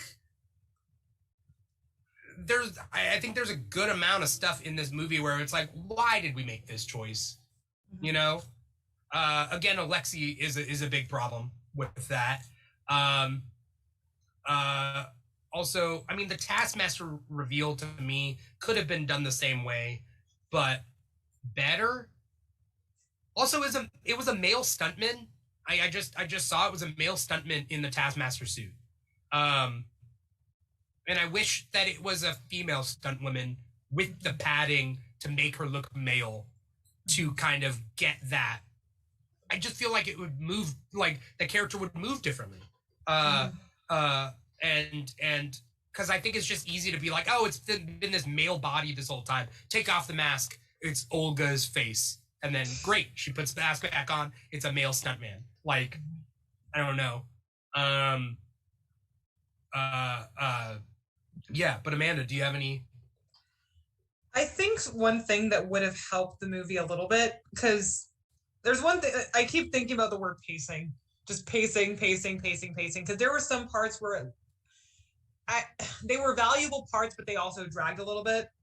And one scene that I can think about in particular, which I loved, one of my favorite parts of the movie comes from the scene, but when they were at the farm and they were with Melina and they were around the table, and I felt like that took a little, the tone and also the pacing of the scene was a little bit off, like just something was off, because it went from kind of like, don't slouch your shoulders, haha, we're flirting with each other after 20 years, and then all of a sudden Florence Pugh was just like, everything's a lie, and I'm like, okay, something happened there, something shifted there, and it wasn't quite as seamless as it could have been, you know what I mean? And it just felt a little bit like I don't know how that, because again, some of my favorite parts of the movie were during that, and I feel like the reason why they didn't get rid of that part is because they had some really impactful moments, such as when, as much as he annoys me, like Alexei is singing to Florence Pugh and they're singing American Pie together to kind of be like, hey, as horrible as I was, I did pay attention to what you liked. Like, and just the fact it ended with the after he said, this will be the day that I die, and it goes, poosh, I think that was a really cool shot. Like, it was cool shots and cool scenes and cool dialogue all mashed into this one part that was a little bit too long, if that makes any sense. Like, I feel like they could have placed some of the parts of dialogue or some of the parts of this scene in different parts of the movie and had it make just as much sense, if that makes any sense, instead of trying to have them sit down and have this round table discussion of how everything is really messed up. It kind of slowed everything down in something that was otherwise like an action movie, if that makes any sense. But or I could be wrong. But another thing too that kind of they could have lingered on a little bit more was the shield thing. Like, they were after Natasha, they were cornering Natasha, and that's kind of a big deal. We didn't get to see what happened to Natasha and Cap and everybody that after like that whole thing during Civil War went down. So I think they could have afforded to linger on that a little bit more, because that's kind of the kickoff of why this movie happened. And they just, I feel there was a couple of things that they could have like either elongated and cut short, and I feel like the movie would have had the same punch and just made a little bit more sense pacing wise. And that's just something that kind of like got me where I was like, okay, are they gonna wrap the scene up? Because I feel like the scene's been going on for a very long time. And I'm gonna probably have to watch it again. I haven't watched it again since I watched it last week, but if I watch it again pretty soon when I don't have to pay $30, I'll kind of reevaluate how I feel. Yeah. I don't know, I would have done something different with O.T. Fagbenle. He played Mason, and he barely did anything in the movie, and I don't know what the whole point was. Other than the rumor that I heard is that he had a bed scene with Scarlett, and they cut that. And if that is true, it makes sense given Hollywood's views in the past of nobody can take our white women away from us type mentality that white Hollywood loves to do. Like, for example, like supposedly in the movie Hitch, it was supposed to be Will Smith and Cameron Diaz as his love interest. And then they were like, no, we can't pair Cameron Diaz. We can't pair a white woman with a black man. We're not going to do it. So we're going to take Eva Mendes, who essentially created, like, her whole career hinges that she can be with white men in movies and black men in different movies. Like, that's her whole love interest career, Eva Mendes. But it makes sense in a horrible way. I don't agree with it, but it makes sense that they cut that scene out. And it does not surprise me. That's what I mean by it makes sense. It does not surprise me. They cut that scene out. If that indeed was a thing where they were in bed together. And yeah, of course they would think that that would be expendable. I just thought, I don't know. I don't feel like the character did much at all. And I wish he did. Because he seems very likable. I've been hoping we'd see him again. Especially with the stuff spinning Yelena off to do more things. I think it would be really cool to see her get in contact with him or find out that she had contact with him in some way. Because I think I liked him as a character. I didn't think he really added much to this movie in particular, but I liked that he was there. You know what I mean? He didn't bother me. Yeah. Mm-hmm. Yeah. I mean, hopefully he shows up more. There is one plot theory / change that I would have done, but I don't know. And I'm trying. It's a theory that I had earlier, and that's that Taskmaster showed up in Budapest, but it was Clint as Taskmaster. So kind of a Ronin. There's a thing in the comics with Ronin. There's a thing in the Ultimate Avengers or Ultimate Comics, which I hated that comic, where like one character is disguised as another character. And if you had Clint be the first Taskmaster when they first meet up, her Black Widow and Clint, and then when Taskmaster shows up later, she thinks it's Clint, but it's not, and it's someone new. I don't know. That was just an idea that there was a fan. I'm not so much a fan theory as a fan want. There were a lot of people that wanted it to be Bucky or a clone of Bucky to tie that into her story, since he's so integral in her training in the comics. That we see a flashback with her working with the Taskmaster earlier, and it's him. So, I mean, that kind of to your point, but that would have been interesting as well. I think that tells a different story. Yeah. I think in this story, it's important that Taskmaster is a daughter without a voice. But right. Would it made a difference if it was a son? If Dreykov's son went through the same program? So it was a male character? Let's just say it was a male character instead of female character, like those angry fanboys on the internet love to be like, you took my favorite character from me. And it's like, was Taskmaster your favorite character? Like, that's the hill you want to die on? Taskmaster is cool, but like, what? I don't know. I mean, I think it comes down to an issue of how little the movie lingered on Taskmaster as well. But like, as Amanda said earlier, there is a specific type of relationship that you look for with a father and a daughter, right? And I think it's more impactful in a certain way that it was his daughter because of the preconceived notions we have about the relationships that fathers and daughters should have. And I think there is a certain comparison and there should have been more comparison and less contrast between Dreykov's relationship with his daughter and Alexi's relationship with the girls. That these should really have both been fathers that made terrible decisions about their daughters and should not have been forgiven for it. I think we walk the line of forgiving Alexi a little more than I was comfortable with. Mm-hmm. But I think that's another reason it's important that it's a daughter rather than a son. How heartbreaking would it be if Melina and Alexi go off and they become parents to these widows that they have just saved? Better parents than they were with, I guess the only person left now is Yelena. If Yelena sees them be even better parents than they were to her with these new widows, how much would that hurt? Because I feel like that would hurt, right? Like if your parent gets married again and like goes off and has another, like you have a half sibling where it's like now they love them more than you, or at least it seems that way. I just thought of that. I feel like that would suck. I feel like, in a sense, because like you have to think about it this way, where it's like Natasha and Yelena were children when they were under the care of Alexei and Melina. These are grown women. I don't think grown women who have already had their autonomy stripped away and their choices stripped away and their like, because we even have like inklings of this with Yelena, where it's like this is the first thing I bought for myself. And this is like the first thing that I got for myself. I think a lot of them would find more comfort in each other and more comfort in themselves and trying to figure out who they are rather than go to the custody and care of the people who put them there, you know? And I feel like the whole like parenting things, like how I don't think grown women are going to take very kindly to the people who oppressed you being like, okay, let's play house now. Like, no, that's exactly what it would be playing house.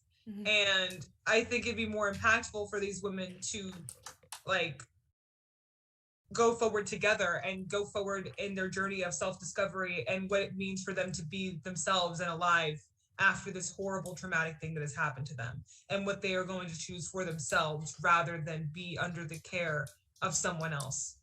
And that's kind of more impactful as far as the conversation of autonomy goes, and as far as the conversation of like the choice goes, because I would not choose to go with the people who did that to me. I would not. I'd be like, heck you, I'm buying my best with pockets, damn it. Like I am piercing my ears and doing my eyeliner and buying my best with pockets, and I will continue to do whatever I want after that.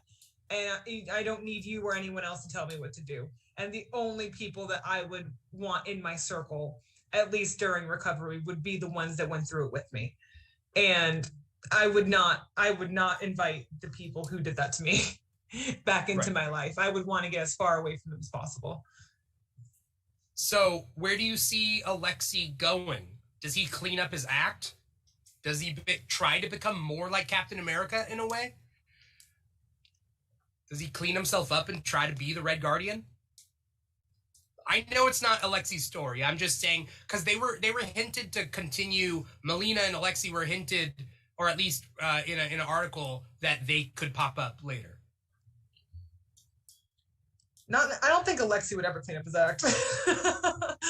Like truly clean up his act. I think he's far past the threshold of being able to become a hero. Because when we look at it too, in like the grand scheme of things, Melina and Alexei are well past like the time of the current widows, even including Natasha and Yelena, and they were still at a point where they could turn their lives around. I think after a certain point, you're kind of set in what you've done. I don't think you're gonna be cleaning your life up at 50 something. You know, like at 50 something, like you're Alexei. That's what you've done. That is the thing that you've paved, and the only thing that you can do at this point is try not to do that shit again. And that's all you can really do.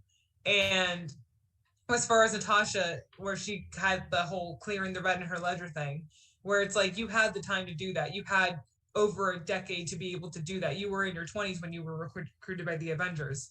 You had that time. You had that development. You had that chance. Past a certain point, like you're running out of chances, homie. Like you had choices before, you had chances before, and you chose the wrong one every single time. At that point, all you can pretty much be is like an anti-hero or villain protagonist. Like there's not much you can do after that. Well, and I think it becomes really problematic if he does. Yeah. Right? Like if you give him a chance to clean up his act, then in a way you're saying that you're forgiving him for all of the actions that he's taken. And I don't think that's where we need that story to go. I do think it would be interesting to see Yelena have some sort of relationship with him now, because I think when you go through trauma and that trauma involves your family, part of that recovery is figuring out what your new relationship with them is, right? Mm-hmm. And I think it would be interesting to see in her continued development, her have to figure out, you know, how much they get forgiven for and how they're just, now that she's an adult that is trying to recover from the trauma that they put her through. Yeah. Yeah. we've talked about how Black Widow should have been a movie from the get-go. Like the MCU sat on that for so long. How would we have done the MCU? How would we have done the MCU differently?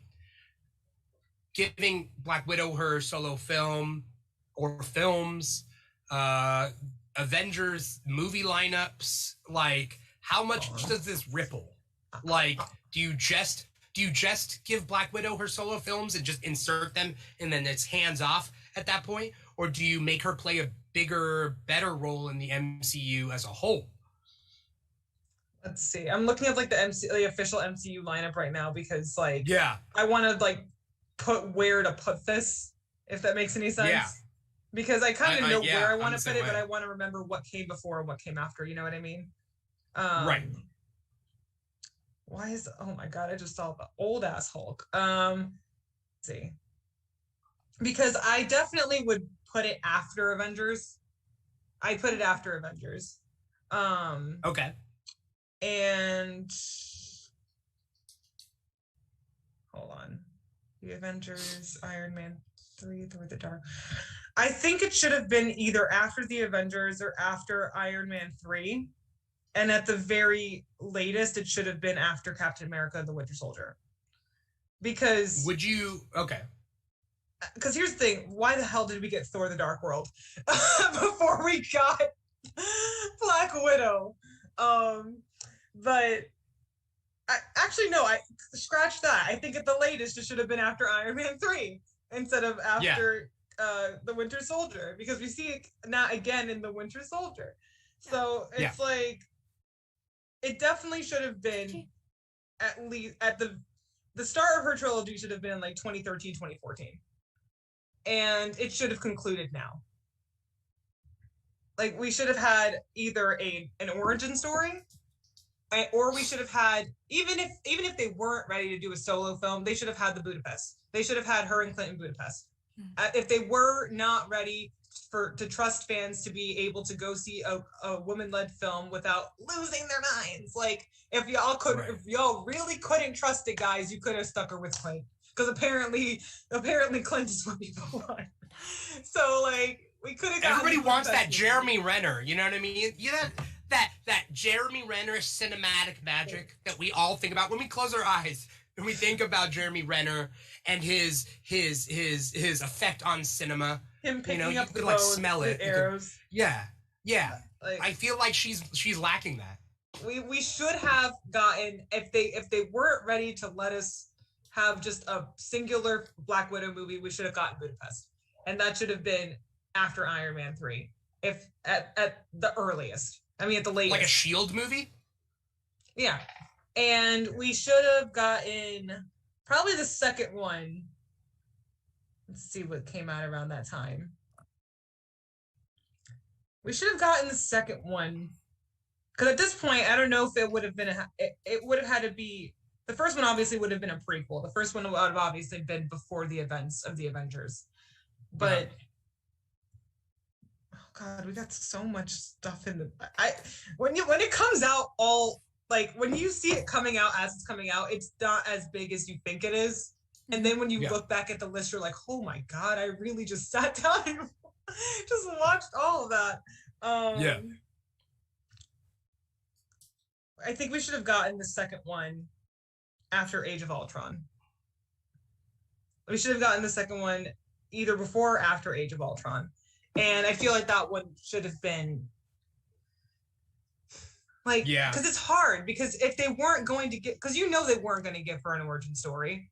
They weren't going to give her like a pre-Avengers style like build up, and that's the sad part, where it's like if they had just done that to begin with, we could have gotten her origin story, we could have gotten her Red Room experience, and then we could have gotten Budapest, and then we could have gotten this. But they would have gone with Budapest first had they done it. So I can't even figure out what to put in the middle. What kind of solo adventure would they have after like whole ass aliens and space terrorists came? Like what would they have given her? What crumbs would she have had left after they literally destroyed New York and destroyed so many things after that? Like what would they have given her to have her have an impact, to make her go have people watch it? Yeah. Like, it just further proves the point where it's like, we should have gotten an origin story, we should have gotten Budapest, and we should have gotten this.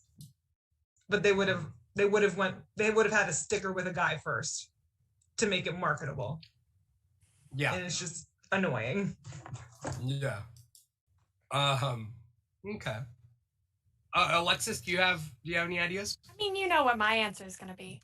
But no, I think the idea of setting it up after the Avengers and doing a Budapest movie that maybe also had hints of her backstory is interesting.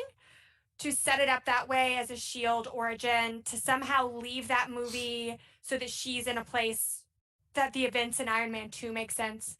But I think what is interesting is setting up those flashbacks of her time in the Red Room with a character in the background that you don't really see, right? So you have Bucky there from her time in the comics, but you don't know that that's who it is, right? He's always in the back of a frame or the corner of a moment. And then you can tie Captain America, Winter Soldier into her story. She and Steve can go through that moment of discovering that they both know him at the same time. Or even having Steve discovered a little bit first, like he does in the comic, right?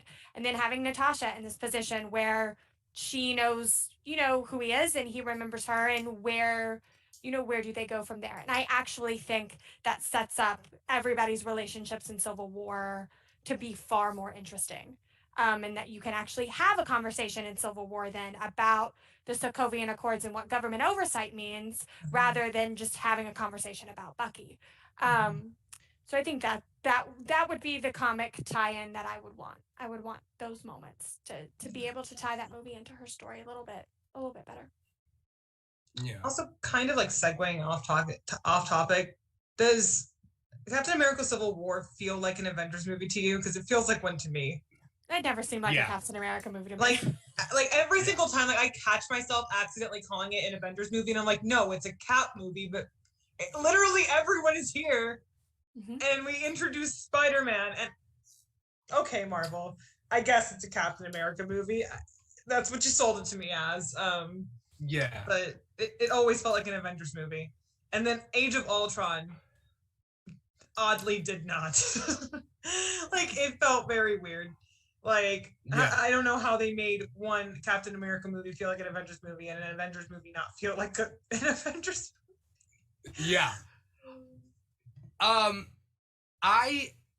mean, when I think about Age of Ultron, I think about like the things that it brought into the MCU, and I feel like, although like it's not my favorite movie at all, I think that like it brought a lot of things that we've been like obviously further.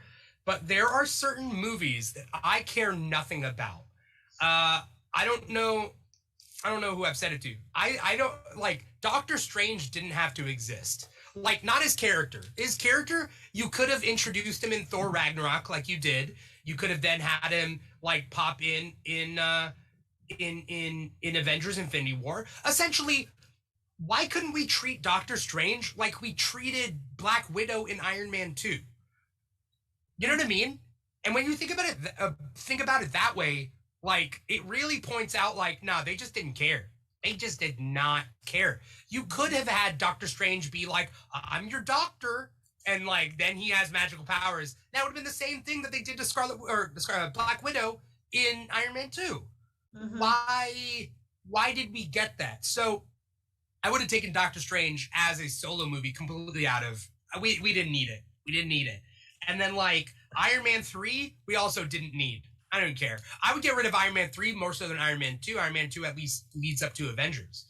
So I would definitely put like Black Widow in instead of Iron Man 3. Mr. Plow says there are key Infinity Stone movies and Doctor Strange had one of the Infinity Stones. Yeah, but you could have, it's a time stone. It's not that hard. It controls time. Like, put the time stone in a Black Widow movie. One supernatural element in a spy thriller. One bad guy that wants a MacGuffin.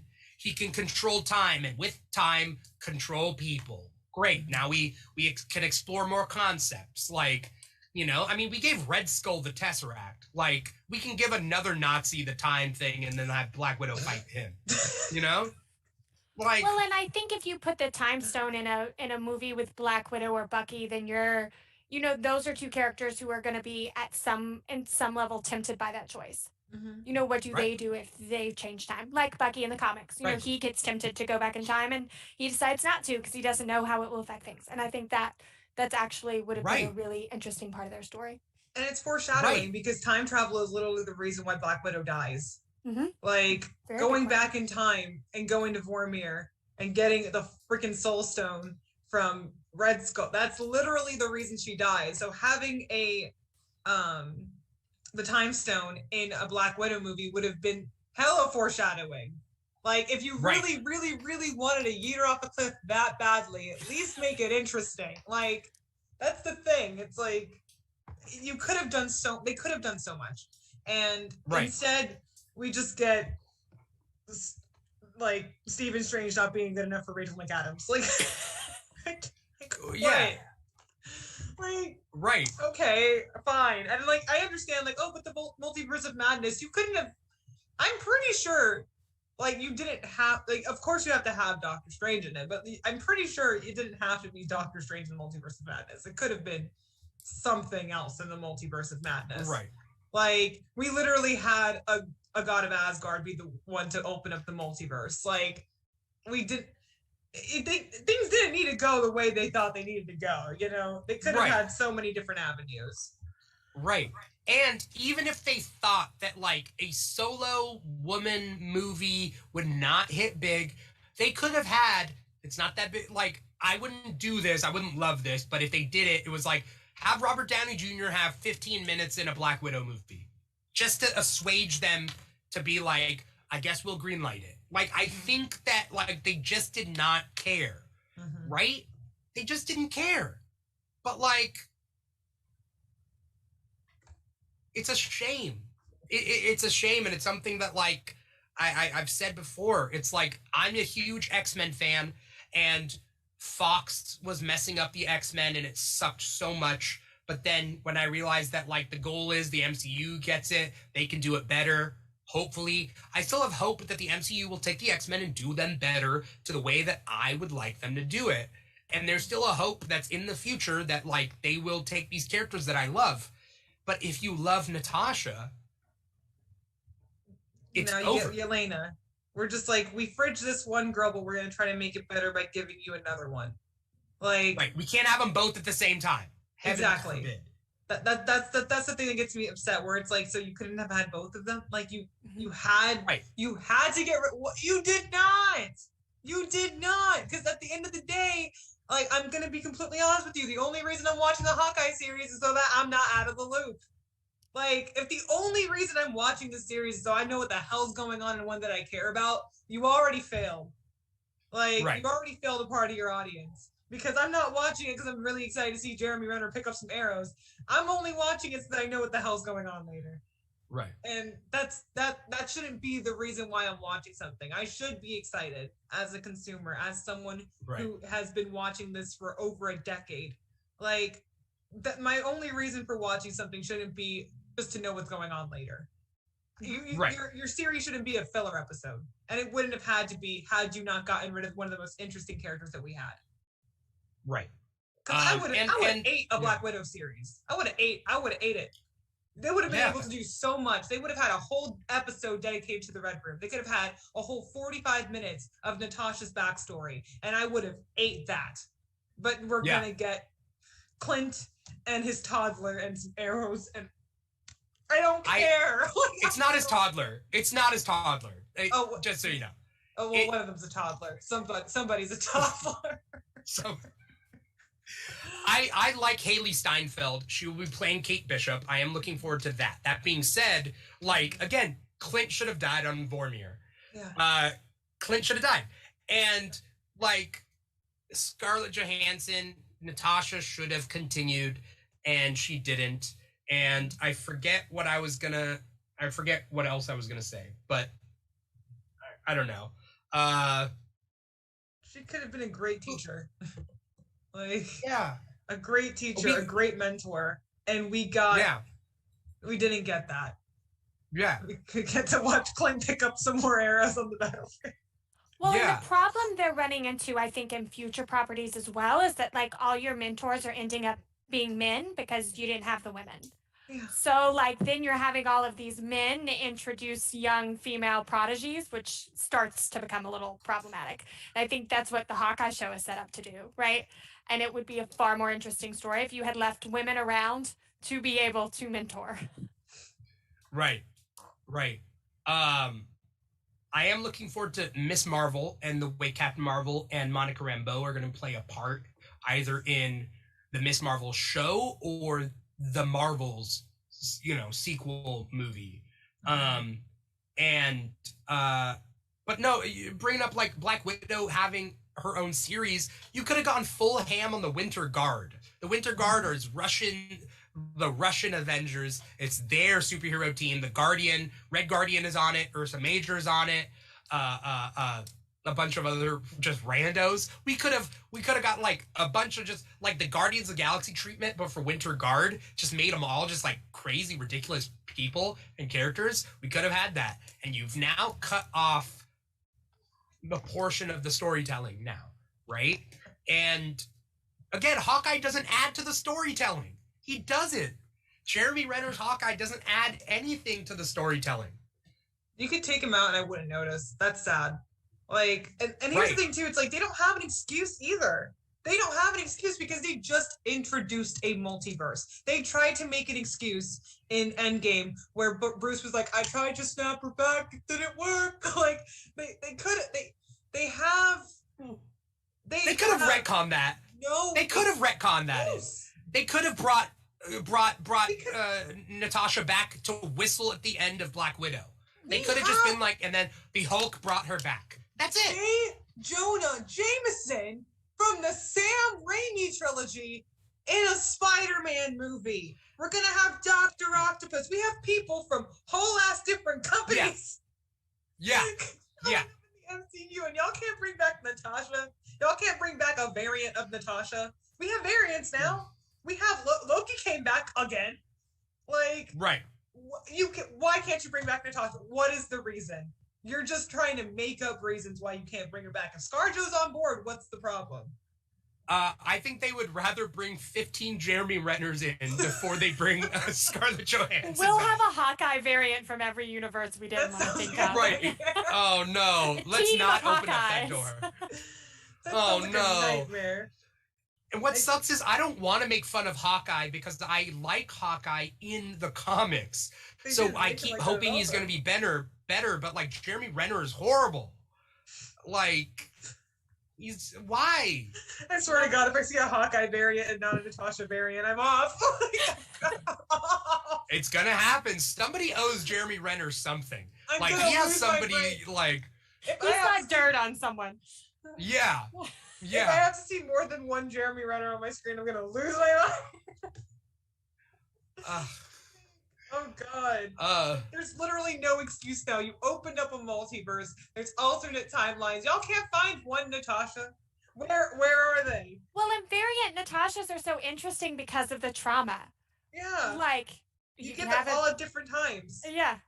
One that was actually a ballerina, one that didn't grow up in the Red Room, one that was a real Romanoff. Like, there are 1,000 ways you get to go in Natasha variants. One who grew up with her mother, the one that we just mentioned, that got murked. Exactly. Off screen. Oh. Like, I forgot about that. That was a mention. That was just like, ugh. By the way, you had a biological mom that wanted you, and she looked for you all the time, but no, she's gone. Like, What's the excuse, Marvel? I want to know the excuse. Like, we have you opened all the doors, and none of them have Natasha behind them. Like, make that make sense. It doesn't. It doesn't. Oh. Yeah, I mean, that's why I don't know. That's why we got our first person of color movie in Phase 3. It's why we got the first female-led movie in Phase 3. It was like, let's wait till the absolutely... Well, sorry? I said, well, like, the issue with Captain Marvel is that, like, it also works as an origin story for Fury. So it's not, like, it's a female-led superhero movie, but it really isn't. Like, they looked at a man of color, and they looked at a woman, they were like, well, we can't give you 2 movies, so I guess you're just gonna have to make it work together. Right. Talk about three-fifths of a movie, you know? Yeah. Oof. Oh. Yeah. As we close up this episode, because I know we could stay online for a couple more hours, just being like, Jeremy Renner. Oh, Jesus. Jeremy Renner. This turned into a Jeremy Renner slander podcast. We do have to close up a little bit. The improv team has the space after us. They're renting this podcast space out right after, so we got to clear out so they can come in and practice. As we close up this episode, it's been amazing talking with both of you, Alexis and Amanda, about all this. Does anyone have any like final thoughts that they weren't able to get out without us going over by like 4 more hours? But like, I don't know. Is there like, there's so much frustration that we have about the potential of this character, the way the movie itself was handled, the way the MCU was handled in reference to this character. I don't know. Speak now or forever hold your peace, I guess. Y'all know what I'm gonna say. You can't get to pale blonde with box dye. You can't get to pale blonde with box dye. Whoever put that scene in, I want to talk. You need lightener and you need toner. I don't know what she thought she was gonna get with Faria having naturally bright ass red hair. She would have been orange, and she would have needed to go to a salon afterwards to get it fixed. And yeah, that's all I'm gonna say on that matter. And like Brad Mondo is rolling over in his future grave, and that's all I'm saying. And I think there's 2 thoughts about that. It's like, one of which is obviously a man is writing this script because of many instances of that, but then also like how the opposite of incognito would be orange hair. Like, like the widows are like, have you seen this woman? And they're like, oh yeah, Ronald McDonald, she went that way. Here's the thing too, pale blonde. It's like, okay, we already have Scarlett Johansson, gorgeous, right? Her cover story was being a model. So we're gonna give her the most eye-catching color we can find that's natural. That's not spy behavior, Nat. That's not spy. Just dye it black. Dye it black and you will blend right in. You'll be fine. Like, yeah. What's weird is when I was watching Iron Man 2 and I knew who Black Widow was from the comics, I did not put 2 and 2 together that was Black Widow because of how off it was until she was revealed to be Black Widow. And like, oh, okay. Mm-hmm. Like, I just didn't, because I don't know. That movie mistreated her as well. There's just a bunch of mistreatment. Mm-hmm. Alexis, any closing thoughts? Not really. I mean, I think with the Iron Man 2 point, one of the things that I still really miss about her character is that we didn't get to see a whole lot of time of her being an actual spy. We don't, in this movie, really get to see her be a spy. We get a hint of it in Winter Soldier. We get a little bit of it in Iron Man 2, but it would be nice somewhere to get her actually being a spy, since she's the greatest one in the world. And only spycraft we've seen is her dyeing her hair blonde. Yeah. It may have been in the most recent run of Black Widow comics, but they say that essentially, like, because of her being a spy, she's used to playing multiple roles, and one of the roles she plays is that of a superhero, and how it's her superhero role isn't really her right in and of herself. Like, there's the Avengers Natasha, which is just as fake as the secretary Natasha from Iron Man 2. Such a poser. Yeah. And so it's like, I think that, that kind of blew my mind a little bit. I think, I think it's in the recent comics, but again, we can't explore that. It's in the 8th issue of the Kelly Thompson run. Oh, okay. So there we go. So it's just a lot of lost potential. Thank you, Alexis. Thank you, Amanda, for coming on the show, talking with me about Black Widow, about the movies, the MCU, the character in and of herself. Thank you to the audience out there who's been watching this whole time. Mr. Plow's out there. Sylvan Fox was out there. There's a couple other people out there. If I didn't get to you, I'm sorry. We were streaming on a bunch of live streaming platforms, but our number one is volume.com. It's a new streaming platform based around musicians, singers, acting, performance-based stuff, niche geek shows. I guess we fall into it. So they've been good to us. We've been good to them. So thank you to volume.com for that. But we also stream to Twitch. We stream to Facebook. We stream to YouTube. And if you're listening to this and you're not seeing our faces, but you're listening to this, you're listening to this on our podcast where that's on Apple Podcasts, iHeartRadio, Spotify, SoundCloud, Google Play. We're all over there. So thank you so much for that. Check out past episodes. Those are super cool as well. Alexis and Amanda, Alexis, what's your social media? If you could say that out loud to anyone who's listening to the podcast, and then tell us what you got coming up, if there's any plugs that you want to do. I'm on TikTok and Instagram at Alexis Blake Reads Comics, and I'm on Twitter as well. And there's nothing much coming up for me. I don't really, I just talk about comics. That's what I do. That's about it. Yeah. You have an amazing TikTok, so anyone who's out there with a TikTok, definitely go follow Alexis. And if you don't have a TikTok, create a TikTok. TikTok's super fun. I mean, there's ups and downs as far as us as creators are concerned. But like as a viewer, support these awesome creators out there. So thank you, Alexis, for coming on the show. Thanks for having me. Amanda. Yeah. Amanda. What's your social media? Where can people find you? Got anything coming up? So I'm on TikTok, I'm on Instagram, and I'm on YouTube. I've posted on YouTube in a while because stuff. But my TikTok is Amanda Just Vibin. I post mostly just nerd content. It ranges from anime to Star Wars, MCU, all good. Just if it's nerd content, it's probably there. And I do reaction content, I do skits, and I just do general commentary. My Instagram is the Amanda2D. That one's a little bit more tame, a little bit more standard Instagram. Sometimes I have a skit or two up there. Sometimes I have a selfie.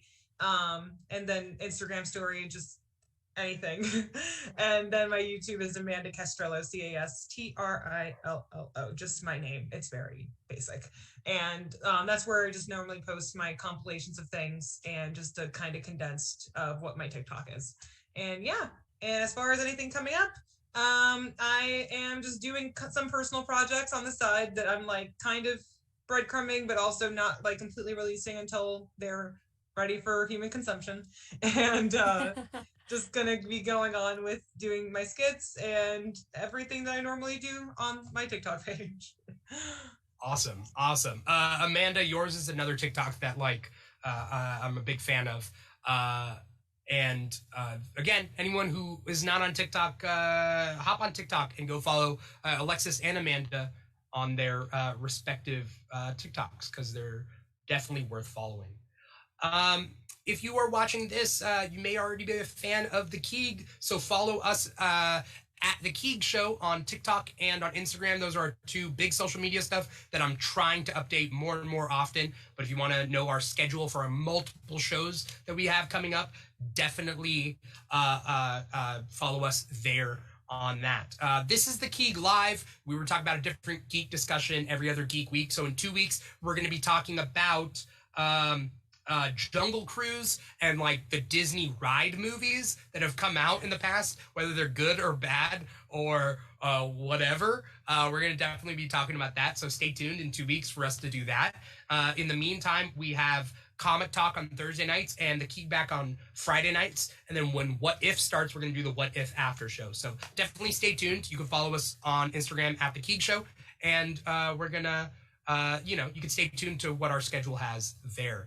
Thank you yet again to the audience. Thank you, Alexis and Amanda, so much for coming on the show, talking with us. You guys could be out partying hard, but you're not. You're staying here talking to us about Black Widow, and I definitely appreciate it. Once again, I'm your host, Dimitri Pereira, and this has been The Keeg Live. Take care, everybody.